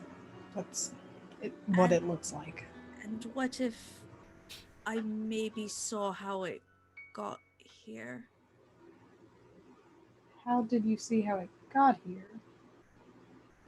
There was this guy, and I kind of tried to rob him. It didn't work too well, but he was real shifty type, and I'm going to, because she's not observant, I'm going to make wits awareness to see if she knows he's right in front of her. I love that. Kind of behind other people, so yeah. I rolled 4 success, and I have a specialty in cadavers, specifically for medicine. Indeed you do. So 4 from you. So it is clear that she didn't die in this spot, that this has been a very quick burial. Especially, you probably would have noticed the skid mark of blood, that they have died outside of the little garden and been dragged into this. And you're sort of... How delicately would you be investigating the body? Sam would already be annoyed that it was moved, disturbed, and buried, so he would actually be very careful to inspect without disturbing anything that might give him clues. So delicately and respectfully, you investigate the body, like checking her clothes to see if she had anything attached. You had 4 successes, didn't you? Well, you found 3 items.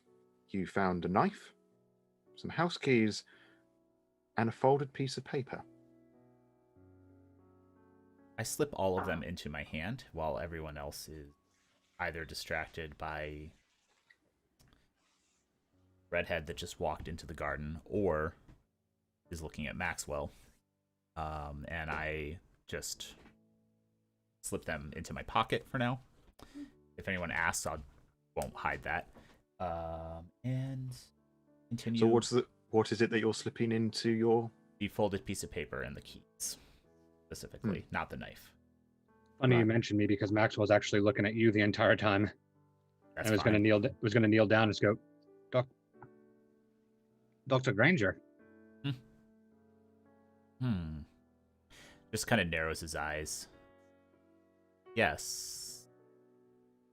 Do I know you? Maxwell Young, I assisted you some 5-10 years ago. Right. Sorry. Not good with faces. I thought you were dead. Are Mhm. you one of the...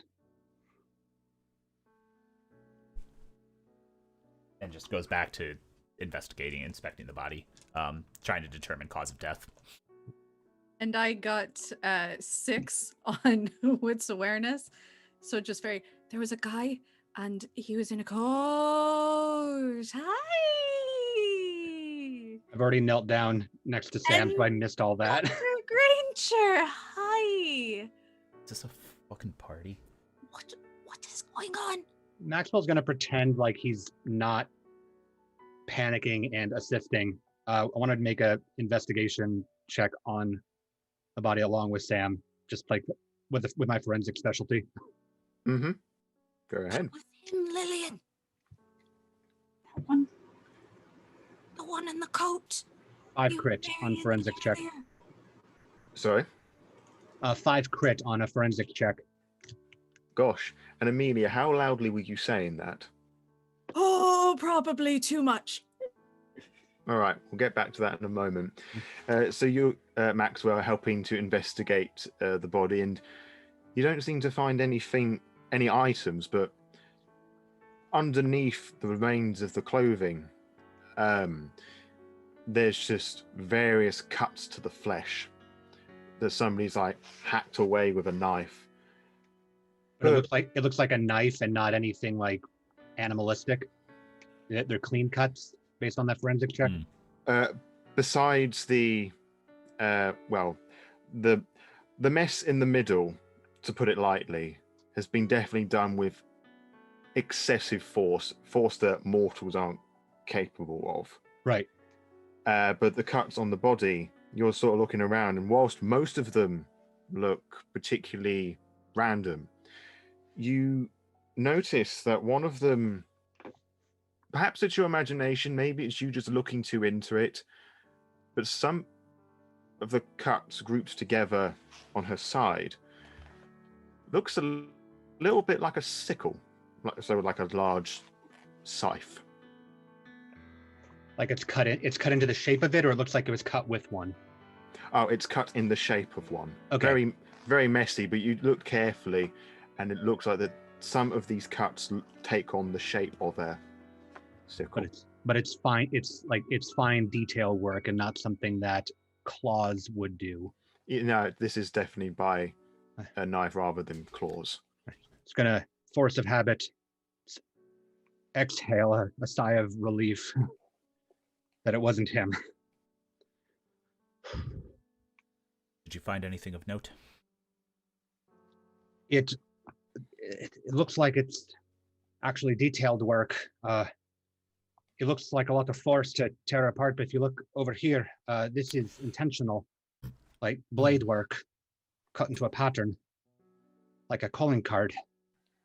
This wasn't a brutal kill. This was an intentional kill. Can I check and see if the cuts were made with the knife I found? Yeah, quite easily. You just look at the knife, and the handle of which is bloody, but the blade itself is not. So you can assume from that it wasn't. Yes. The damage wasn't dealt with that knife. Quite. I'd like to inspect the mess of the abdomen and determine what happened exactly. Okay. and I shall be trying my best to be delicate with the descriptions. As a warning to everyone listening, players and audience alike. You know how a rose bud, the petals sort of twist and curl into each other?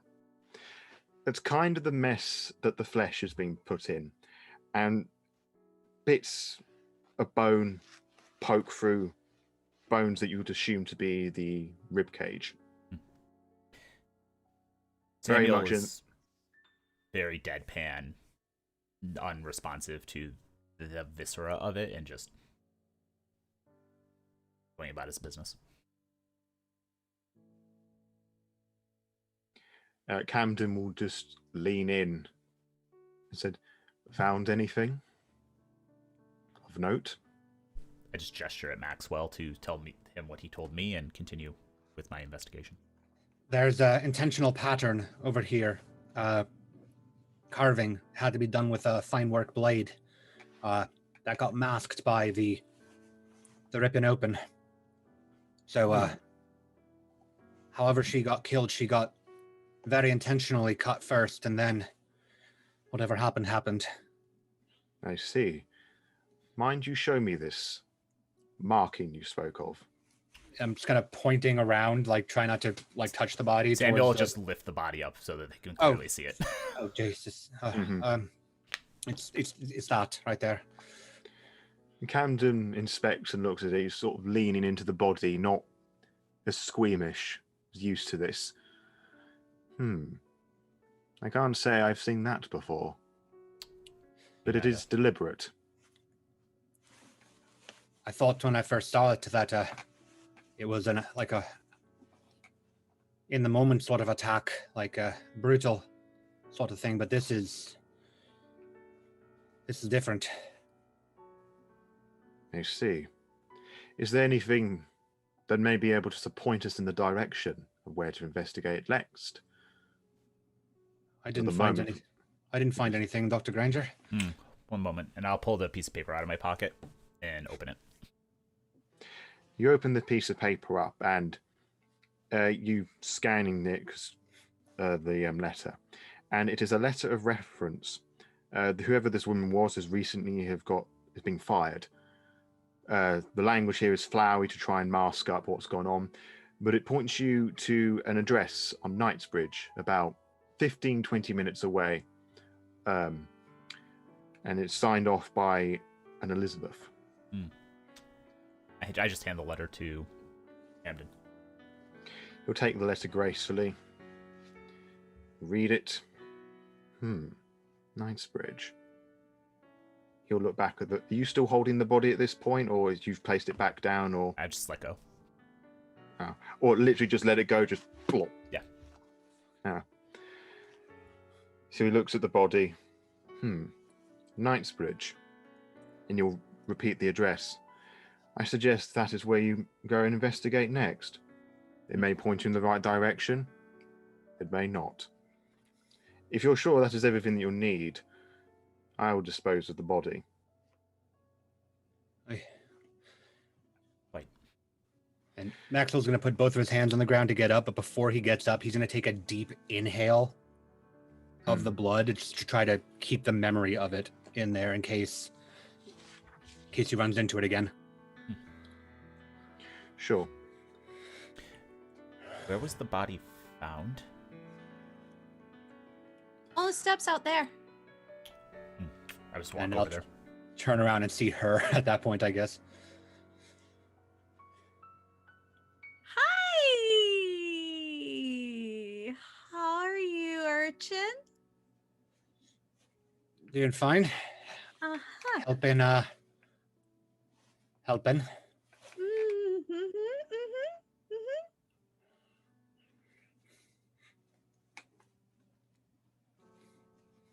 Well, if you have nothing else better to do, kindred, I suggest you 5 go and investigate this. Hopefully we can end this madness once and for all tonight, or at least delay the inevitable. And you all turn back to him as he says this. He's squatting on the floor, and he has his hand on the woman's face, and from the toes up, you slowly see the body begin to disintegrate. Back up out of the area, past Amelia, and if I can, just hand on her arm, just to like move her back with me. Try to like off to the side a bit. Nothing forceful, just If he's touching my arm, I'm going to try and pickpocket him real quick. tried earlier, but all right. Sure. Yeah, no, you're touching her arm. So I believe that would be a dex larceny. Yep. And I have a specialty in sleight of hand. So that is 9 successes to find 9. Jackal. Still nothing in my pockets. Yep. And she's just like, oh, fuck. Yep. All right. Totally forgot you did that earlier on. Mm-hmm. Does she back up with me?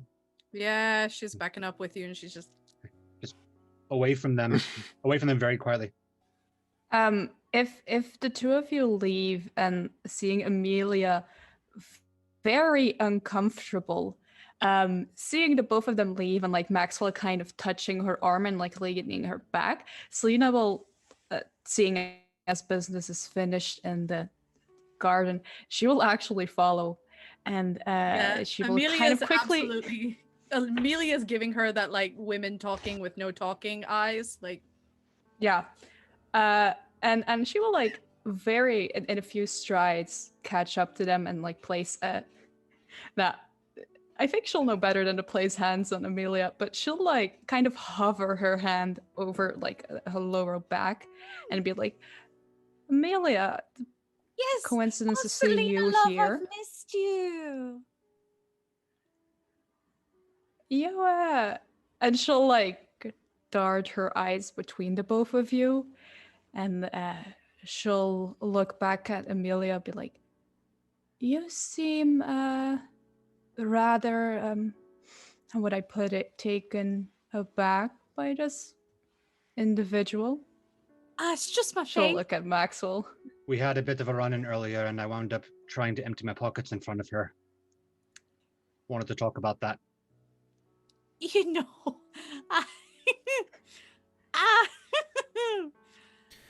you know want how to it talk goes. about you want to talk about her trying to pickpocket you. Feels like a fair thing to do, yeah? She'll look at Amelia, try to see if there's a reaction there.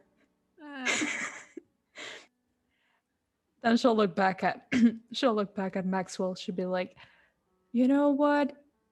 What if we have this discussion on our way towards the address? What do you think about that? Let's not That waste sounds any like a night great hours. idea. Yep. Sounds like a great idea. Let's not waste any time. It's fine. It's fine with me. When we get back out to the street, I'd like to take a look and see if it looks like the body was, if she was killed here or dumped here. Sure. You can see clearly that that she was killed here. And where her body lies, just the blood just seeping and splattering about, as you'd expect it to. Taking a brief look around, are there any people around? Mortals? Not that you can see. You sort of look into the window that there's from building that there's some people nearby inside the building, but no one's really paying that much attention. I will activate Oblivion Sight. And what does Oblivion Sight do?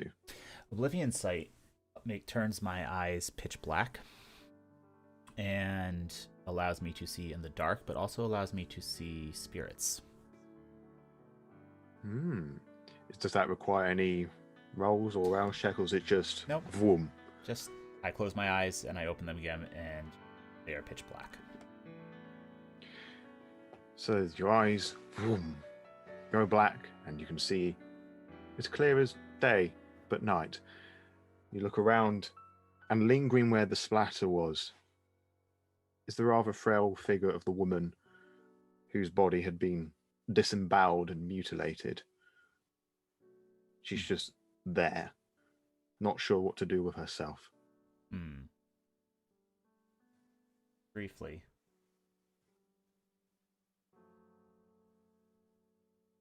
It's all right.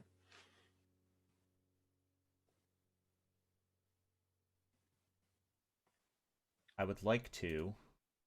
I can't use Compel Spirit. Oblivion Ceremony. Mm-hmm.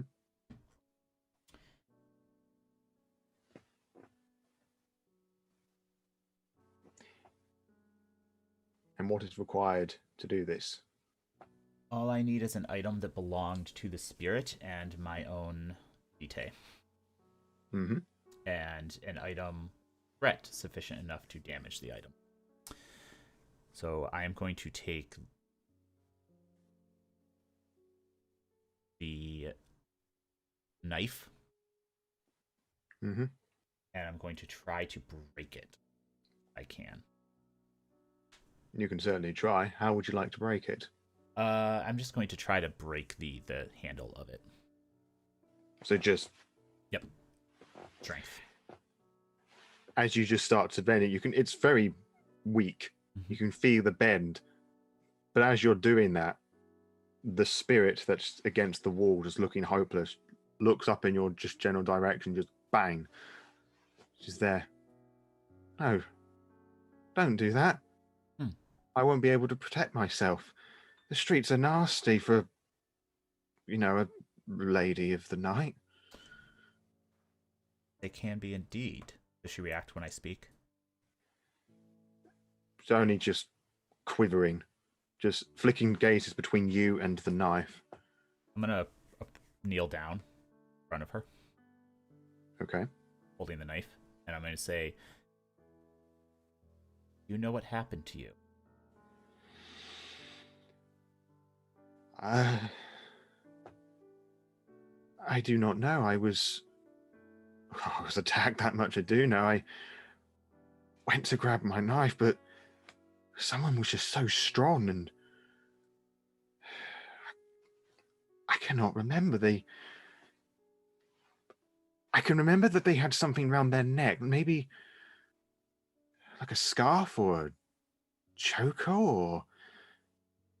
They didn't say anything. It's just so fast and strong. Remember what happened afterward? Did you see where they went?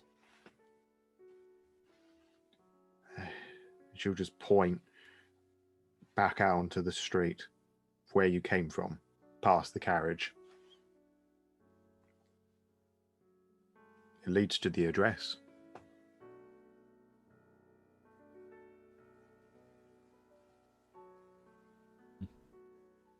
I'm just going to stand up and turn. Are you ready? And I blink and my eyes go back to normal. Who are you addressing? The rest of the coterie.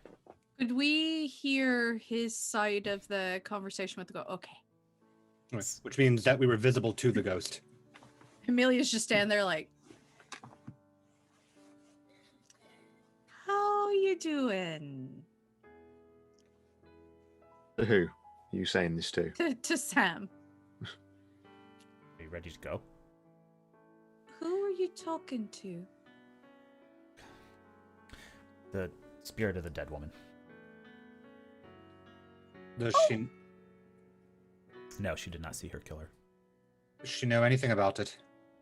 She saw where they went afterward. And I gestured to the direction that we're supposed to be going anyway.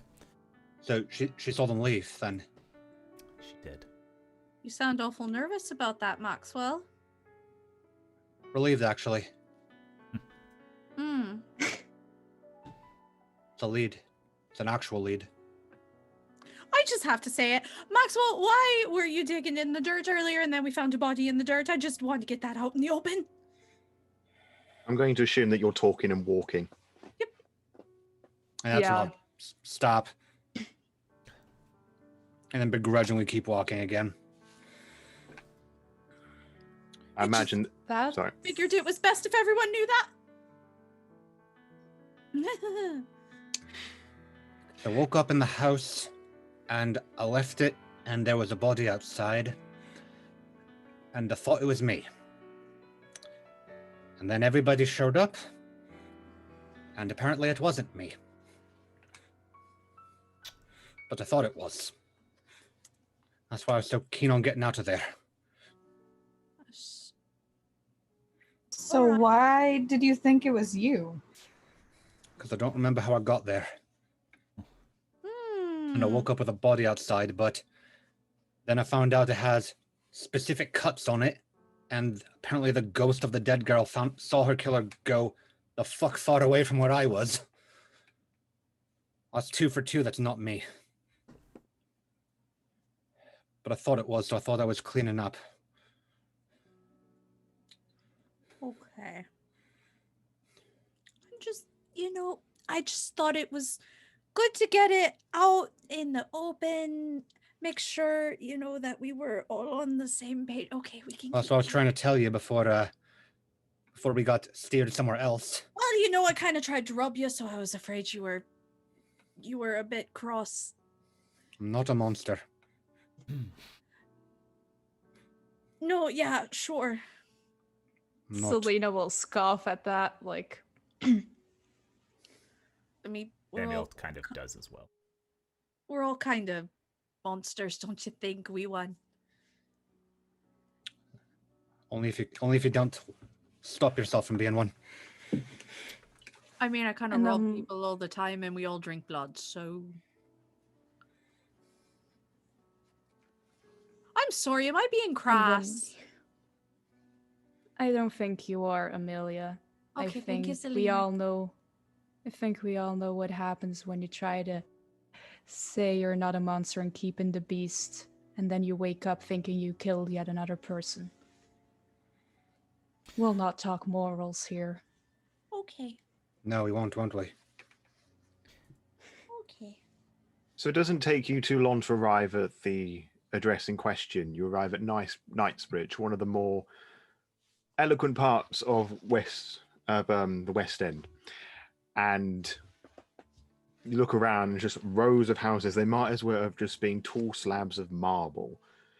I think Lillian would be the one most out of place here.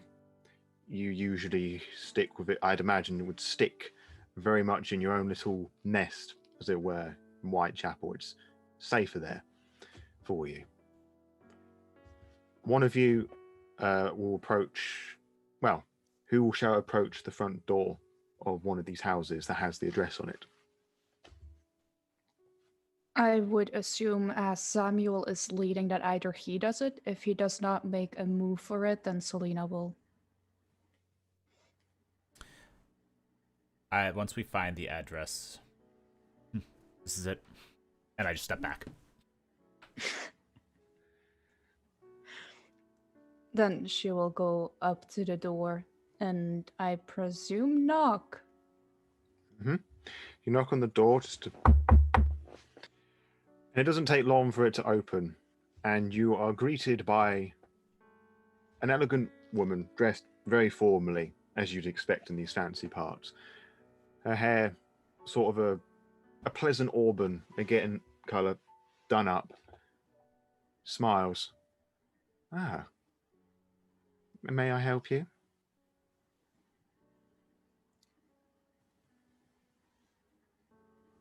She'll look at Samuel before looking back at the woman and being like, I do think you could. Good evening to you. Good evening. How may I be of assistance? It's awfully late. We are here, inquiring about perhaps a friend of yours. Would you mind if we come in? And she'll smile sweetly.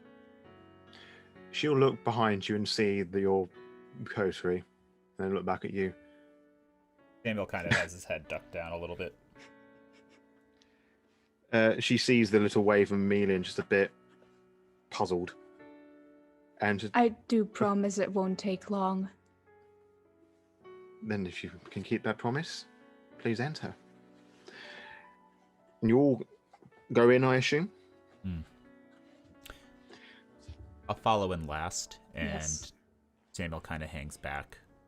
His hat's pulled a little lower. Just kind of stands to with his side, looking around while they're talking. So you Amelia's enter... hanging back a little bit, but more so to kind of case the joint. Of course. You enter a very fine establishment. Whoever this woman is has a lot of money. Lots of very nice, pretty things that could be pillaged if left in the hands of somebody. The woman leads you into a large sitting room. On the side of a wall, there is a fireplace, but it is not turned on. She'll lead to one of 3 settees, and she'll gesture, "Please, sit. I would like my fellow kindred. Be comfortable."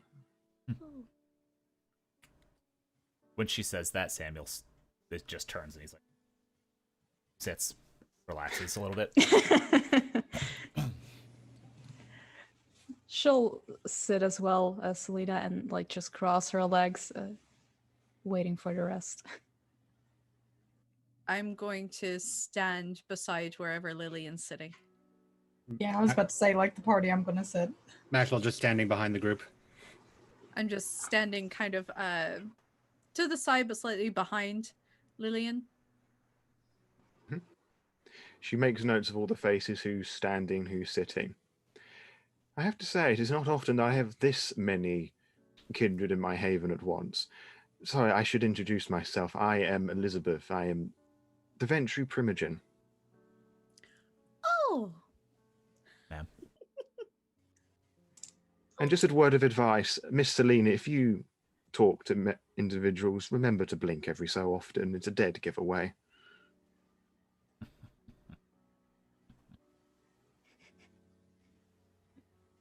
Anyway, how may I be able to be of assistance?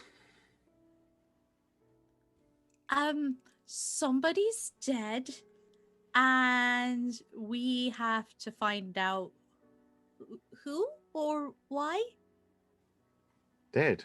And how would this involve me? I don't know, Dr. Granger? Found this letter. Here's that you wrote it, and I hand it to her. She'll elegantly lean across and with 2 fingers take the letter and just read it. Ah, yes, Agnes. The little whore, the little scullery maid that I was paying a fortune to protect and to provide some lodgings and some assistance, decided to get a little greedy and take her I activities don't think elsewhere. that word's appropriate. Which one? Not I like said that. many words. All of them. Don't think it's right to speak so ill of the dead. Don't got to be rude about it. Well, if you were here to witness the language that she was using after everything that I had done to her, for her, well, I'm sure that you would be saying very different things right about now. But I have to say that I am most surprised that she's gone. She seemed a sturdy enough woman, able to protect herself. Might I ask, how is it that she passed? She was murdered. Street. As you say that, Elizabeth, who had at that point been very calm and collected, her face drops, looking more concerned. Murdered on the street? How? Glance at Maxwell. She was gutted, stabbed multiple times, carved into, and left for dead. She'll sort of raise a hand to her mouth. There was a How signature horrific. on her, Her signature? a crescent kind of cut. She'll sort of snarl. Pink. This is his work. I'm sorry? Pink. He... a fellow kindred, rival of mine for the longest time. Nosferatu, elder, wanting the place of Primogen for quite some time, but as I said, with rivals for the longest time, and he likes to leave a little crescent moon sort of thing when he does his dirty work. He obviously did this to get back at me. She usually carve up people and leave them on the street. He has been known to do that, but he knows that I have quite the weak stomach for this sort of thing. As I'm sure many people here have been truly affected by, well, you know who, and when you say gutted, it's just horrible flashbacks. I wonder if the two are even connected. And you sort of stare off into space. She says that. So Lena will comment on that and say, but seeing as you know that he has a trademark, I'm assuming other people might know as well. Other people who might try to frame him. Are you insinuating something? I am asking a question, my lady. Well, I don't know the sort of vile people that Mr. Pink associates himself with, but despite being of our organization, if you get my meaning, the only reason why he's kept around for as long as he is because he gets jobs done. And yes, I suppose sometimes he can get a bit ahead of himself. I believe he was a painter in life. Liked to leave a little signature where he could. But was he the type to just leave people in the streets like this? It's going to get us in trouble. I can only assume that somebody saw him. And he had to disappear. Well, shit. Do you know where we might find him then? That. Well, he usually finds himself below, in the sewers. Imagine so.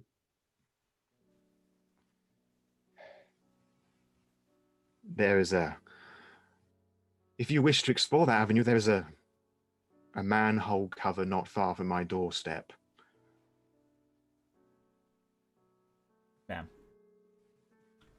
You have a bit of white silk or satin I could have. What for? It'll help us find. Sure. And she looks around, then suddenly remembering that she has a very fine handkerchief. She pulls from her person and hands it to you. Thank you. I get up and start to leave.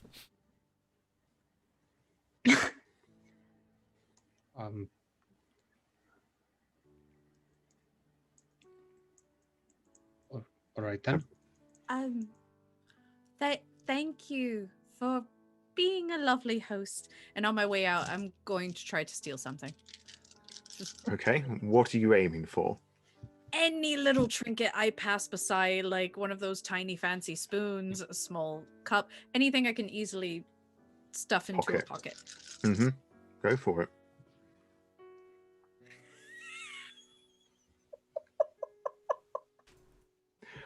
Dare I ask what you got? How's 12 successes hit you? 12?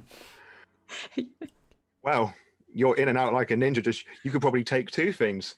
I imagine Elizabeth is like looking at her guests, not really paying that much attention. Well, especially with 12 successes. Mm-hmm. I'll take like a very decorative bell. Just Quietly. yeah, one of those nice ornate servant bells, just like tilted up, push the little pendulum on the inside and pocket it so it doesn't make any noise. Sure. And I'm assuming that everybody gets up and leaves? Yeah. I have one question before we do. Can I use premonition on Miss Elizabeth if I pass like next to her and like briefly touch her shoulder as I say goodbye? You can certainly try. But before you do, is there anybody able to remind me if Auspex is one of those disciplines that's dependent on generation difference? It is Was not. that just... Nope. Okay, cool. I didn't think so, but I had a little bit of doubt. So what is the role that I need to do? I go first. I think she just does resolve Rouse aspects check. against your difficulty. Yeah. Yeah, I think so as well. The number of successes rolled determines the number of insight on the subject. Okey dokes.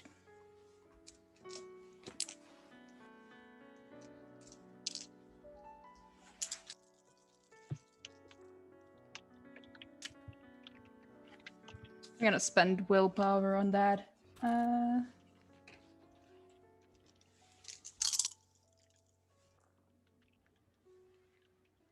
3. Okay. So, what is it that you're trying to find with that? Trying to focus on the thing she said about like the lady and leaving her, and the reaction she gave. Like just trying to focus on the whole connection between the lady who is dead and her, and then maybe if I can like connect what was his name, the guy, yeah, Pink, just try to get like a feeling either if she is somehow feeling things, hiding things, because right now she's leading us towards this Pink, but we all know that her kind tends to like to lie or keep things back. Kind of want to see if I can just get a feeling of a bit more of a bit thing that she's hiding, she's not telling us. Okay. So, you brush against her and subtly, I presume, just, brushing into her just casually as if it was an accident. You don't see much. You can feel that she has great resentment for that Nosferatu. That she feels that he is a nuisance. And you see a recent exchange. It's all blurry. You can't quite make out the fine details, but there was some sort of heated debate going on.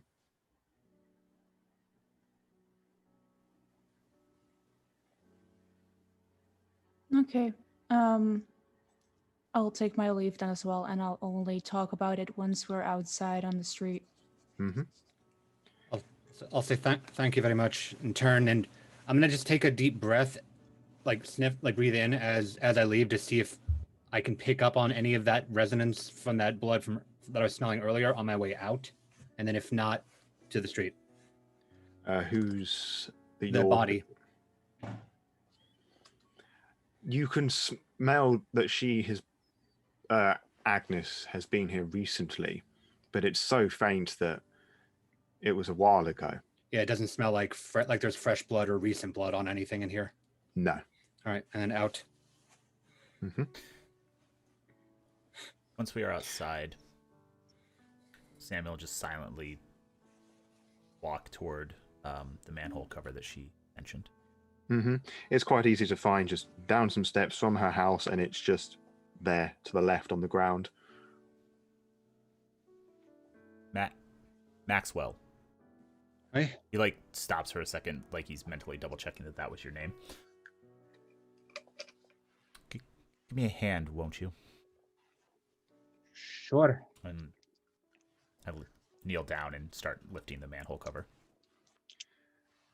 With your combined efforts, you're able to lift it quite easily. Okay. Revealing some metal stairs that are sort of stuck into the wall, I guess, for lack of a better word. single file, so you have to go down one by one. I'm gonna activate Oblivion Sight again. Mm-hmm. Again, vroom. Eyes black up. And How far of a drop is it? It's quite a bit. You'll be climbing for about a few seconds, but it's quite some way down, running through the sewer network. Samuel just swings himself down in and doesn't even wait. offer a hand to any of the other three going down, or Oh, I'm just going straight down. oh, there you go then. So who's next, Lillian or Selena? I'll go ahead. And Selena last. Yeah, she won't take the hand, but she'll go last, kind of hesitantly. Hmm. Then I'll go down and Eyes of the Beast once I'm down there. Cool. And your eyes red up, and I presume you pull the cover over. Yeah, but like mostly, yeah. Want to know where to go back. So Mhm. not entirely. Of course. Now, I said previously that when you're on the top surface, Linen was probably the one who felt most out of place here. But when you get down to the base level of the sewer, in terms of, well, lack of hygiene and the smell, Lillian is probably the most accustomed here. But even for what she's used to in Whitechapel, it is horrific. All of the waste from the fancy homes of London are just being flushed down here. The more fancy members of our coterie are probably a bit taken back by it, something that they're not used to, but they haven't had the privilege to. And so you're walking along single file. Again, for anyone who's about 6 foot, on your tiptoes you could touch the arched ceiling and the neatly brickwork. Walking along, it's a bit damp. You can hear the little pitter patter of the little puddles around you of God knows what. It's dark, but you can just about see where you're going. And with the book ended by the members of the coterie with supernatural eyesight, you can see pretty clearly. And it doesn't take you long to reach a much larger part of the sewer, where there's 2 slopes that descend into a stream that's not even ankle height.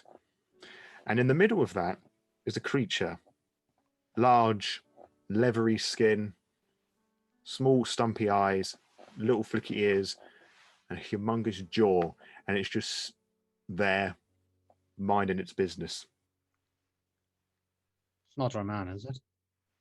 Sorry? I was saying to the group, like, that's not our man, is it? I should fucking hope not. Could be.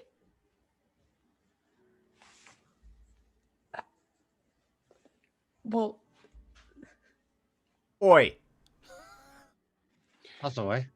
The Oh, yeah. creature in the middle of this stream just opens its eye and just turns its massive jaw head just turns towards you. It's not threatened by you, but it's curious. Hi. It yawns. It's quite loud. Its animalistic yawn just reverberates and bounces off the stone walls. I don't think that's him. How you getting on? It yawns again. Okay. You should I know- walk past it? Quite easily. And you take a step forward. Do you follow along the little slopey path, or do you walk across the little stream? Well, I will, if I can see that we can walk past it, I will kind of nudge Maxwell, be like, I think we can walk past it. Be the gentleman and go and walk up front. All right. I'll just step up front and kind of start to move past it, and just kind of idly as we pass it. You seen another weird guy down here before us? It just stares at you blankly. Didn't think so. Just keep going. Quick pace is following. Does anyone else want to say or interact with whatever this is in the stream? No, I'm going to grab Amelia's hand, if she allows, and just tries to move past this thing. Yeah, I'm clutching that tight. And I will bring up the rear. Cool. Keeping an And eye as you- on that creature. As Amelia and Lillian clasp hands, you'll hear a voice call out, "Don't look so frightened, love. Herbert won't bite unless you provoke him." You turn round, and standing next to Herbert is a man hunched over with a large lump on its back. It's kind of like a camel hump, but clearly a person, with the most disfigured face that you've seen this evening, which is quite remarkable given what you've already seen. It's kind of like a football or a soccer ball for you Americans, where part of the head has been deflated and it's just standing there, just hunched over with this manic grin, just staring at you. Hi. You pink then? Wow, you know me. It's quite rare that I have fancy toffs like you walking around here. Your reputation precedes you. Is that so? Did you kill anyone? Have I? Well, not I recently. mean like recently. How recent? Within the night. Few hours? He begins to count his fingers, and his fingers are quite unusual as well, because on his right hand it's fairly normal, you know, what being hideous claws. But his left hand has become two fangs and a thumb, and he's sort of standing there. I was asked to dispatch somebody on behalf of the sheriff last week, but nah, I haven't done anything. Sure. Certainly. Why? Who sent you here?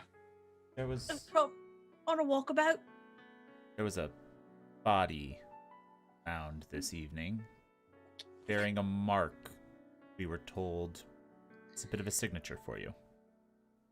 A signature? Do I look like somebody that would give signatures? No. I just look at Maxwell. It's gonna be probably a pain in the ass, but I'm going to take a deep breath anyway to see if I can catch any whiff of the blood from earlier nearby, like since we're within range of this dude. No, you don't smell the blood of Agnes, but you do smell whiffs of rat.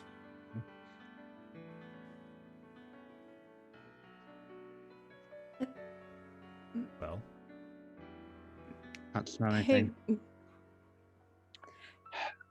Hey, if I may, We found a dead body. I had a sickle carved into it. A what, sorry? Curved. Sickle. Oh, And A sickle. perpetrator came this way. And then we found you. A sickle, you say? Hmm. Allow me to take a wild stab in the dark to who sent you here. Would it be a woman? quite. I would even say it's a woman you recently had a discussion with, to use that term. So Jacqueline sent you here. I believe she goes by Elizabeth. Elizabeth? Nah. Her name's Jacqueline. Oh, wonderful. I think we're gonna have to hurry on back then.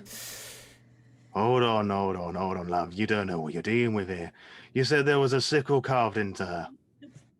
Aye. I don't suppose she told you why. She don't like me very much. I She imagine told there's us a a list. reason. One can only assume. Well, you see, as I'm sure you're aware, we Nosferatu have a habit of poking our noses around when we shouldn't be. And, well, I was doing some investigation work and, well, I came across a couple of interesting things, and Miss Jacqueline found out. You see, or Elizabeth, as she called herself. I don't know what diatribe she told you. That woman is not part of us. It's not even really with us about. much to my disappointment, it would make things a lot simpler. She's part of a cult who don't like humanity very much. Don't like women much either. They think they're slaves. No, apologies, you ladies, rude. but it's not Very my rude. opinion. It is very rude. It's disgusting.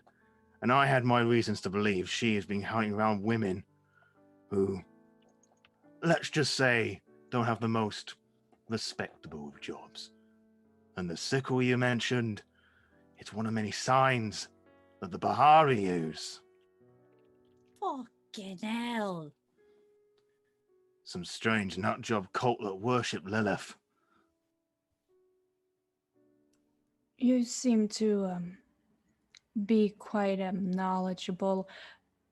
In your opinion, would you then suspect Jack the Ripper somehow involved in this, perhaps more closely than we all realize? Well, it doesn't take a rocket scientist to work out that Jack the Ripper could easily be hidden as Jacqueline. Hmm. Most people assumed that Jack was a lad. That's true. So a woman couldn't possibly do any of that stuff. I'm We need to go insulted, back. but also disgusted. We need to go back if she's back there. Indeed. And there are two ways you can handle this. Because certain play friends of mine know I've been looking into this sort of occult thing. You can either tackle it head on, which I don't advise, because she'd be pretty strong. Or you can have somebody else take care of it for you. And he smirks and chuckles.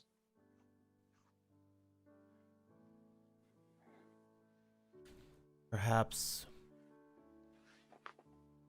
our job here is done. Pass this information. Assuming that he can find her again, yeah. He'll be able to find her. Oh, he will. Oh. If you gotta find her, I can help with that. I can probably help as well. Same. I'm going to reach in and pull out the bell. I took it. Of course you did. It was pretty. I'm not Check my judging. pockets.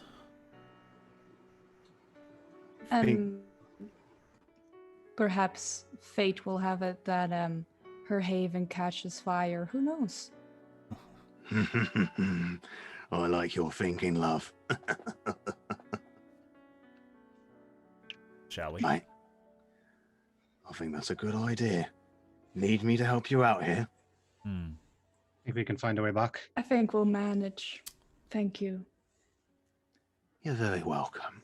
Oh, and thank you for not bothering Herbert too much. His poor hippo's had quite a rough time recently. He's very lovely. He can be when he wants to be. Stubborn old bastard, but you know, when you have a 50-year-old ghoul, they kind of get like that. Aren't we all? Indeed. And he will Good evening. smile, showing his fangs, his crooked, decrepit fangs. Pleasure. Straight on out of there. Yeah. Yeah. Just walk on back. Rushing yeah. out of there. Mm-hmm. Quickly. Back up the little slope, across the single alleyway path, and back up the stairs. What's the plan of action now? I would say our job here is done if we just give the information to Camden, as you said. I think that's all we can do at this point. That was our task. Hmm? Do what we were tasked to do. Shall we? Oh, so. So you head back to the location where you were, and Camden's indeed still there, but he's with somebody else. He's with a small boy. Seems to be talking to the boy. It's not a long exchange, but the boy then just turns round and just walks back into the house. Camden, from the corner of his eye, looks over. Said, you weren't gone very long. We have some information for you. It would appear that our Elizabeth, I hand him the letter again, is actually Jacqueline. She was pretending to be the Ventru Primogen when we met her. She's The one of cheek the of it. nasty Bahari types. He'll look over with a slight menacing stare. Are you sure? I thought they were just mere myth and myrrh. That's what I believe you are familiar with, Mr. Pink. Ah, yes. The smelly one. That is what he told us. I knew that he was investigating in certain occult things for me, but I did not realize he had his hands that full. Well, I have to say I'm rather impressed to take you took the initiative to do this. Excellent work. I shall have associates of mine deal with the establishment sooner rather than later. I appreciate your cooperation. You have solved a great plight within our country, and you'll sort of pull out a rather fancy-looking pocket watch. He'll close it and put it back in his pocket. Just the Christmas present that our country needs at the moment. And that concludes our story. Yay! Excellent work, my stunning coterie. Oh. Which was a fantastic joke for our viewers because every single one of us took the stunning merit. Oh, yes. Yes. Not planned. It was not. I think it was mentioned once as a joke, Yes. but it became reality. We'll What's say what's our donation total sitting at right now? $650. Yeah, not bad. Wow. It's 600. Thank you, everyone. Thank you, everyone, who Thank you tuned so in. much. Amazing. You're all truly wonderful. That is a lot of money going to a fantastic cause. Yep. Definitely. Think that is the best Christmas present. Yes, Yes. I'll go for that. I just want to say thank you to everybody that's partaken in this game. Apologies that it wasn't more of a dice heavy game, but I think the role playing element of it was fantastic. You're all truly wonderful, or stunning, should I say once more. Thank you ever so much, everybody that's tuned in, and thank you everyone at World of Darkness that helped put this little event together. Thank you for Outstaff for inviting me and everybody else to partake in this little event. I hope that we can do more things like this in the future. Absolutely. And unless there's anything else that anyone wants to add, Make sure to keep an eye on this channel all weekend, because all weekend we're going to have games and events and donations going. So just stick with the World of Darkness channel all weekend. And half of us will be back here, not too terribly long, actually. Not too Yeah, bad. in about 2 hours. 3 hours. 2 or 3? 2-3 hours, yeah. 2 hours. 2 hours. not long at all. And before we close off, I think we should do that general live stream content creator shebang, and everybody can just go around and mention where we can find these stunning people on the social medias. Very quickly. I'll start. My name is Ian. You also might know me as Ravnos on Twitter. You can. I'm one of the co-founders of Gehenna Gaming. You can find me over there. All places Gehenna Gaming is found. And I am Ellie Collins. I am the storyteller for ATL by Night. We will be on here in 2 hours, or you can find me on Twitter at Ellie_A_Collins. I'm Zachary Vaudo. I'm one of the players from ATL by Night, so I'll be back here in 2 hours as well. You find me on ATL by Night. I'm also on Level Up TTV for Vancouver Adjacent by Night. I'm on Gehenna Gaming this month for their cult game, and wherever else I wind up being for games. I'm Frankie. You might know me on Twitch as FaeThePagan. Also a storyteller for BG by Night. That's what I got. And I am Astrid, also known as Syriinx, and I am just mainly a cosplayer on Instagram. Yeah. Smashing. And once more, I am the Law by Night podcast guy. I believe there is a link thing there beneath my little head where you can find all the various different places you can listen to the Law by Night podcast, and links to my Twitter and Instagram pages and the Law by Night Discord server. And until next time, farewell.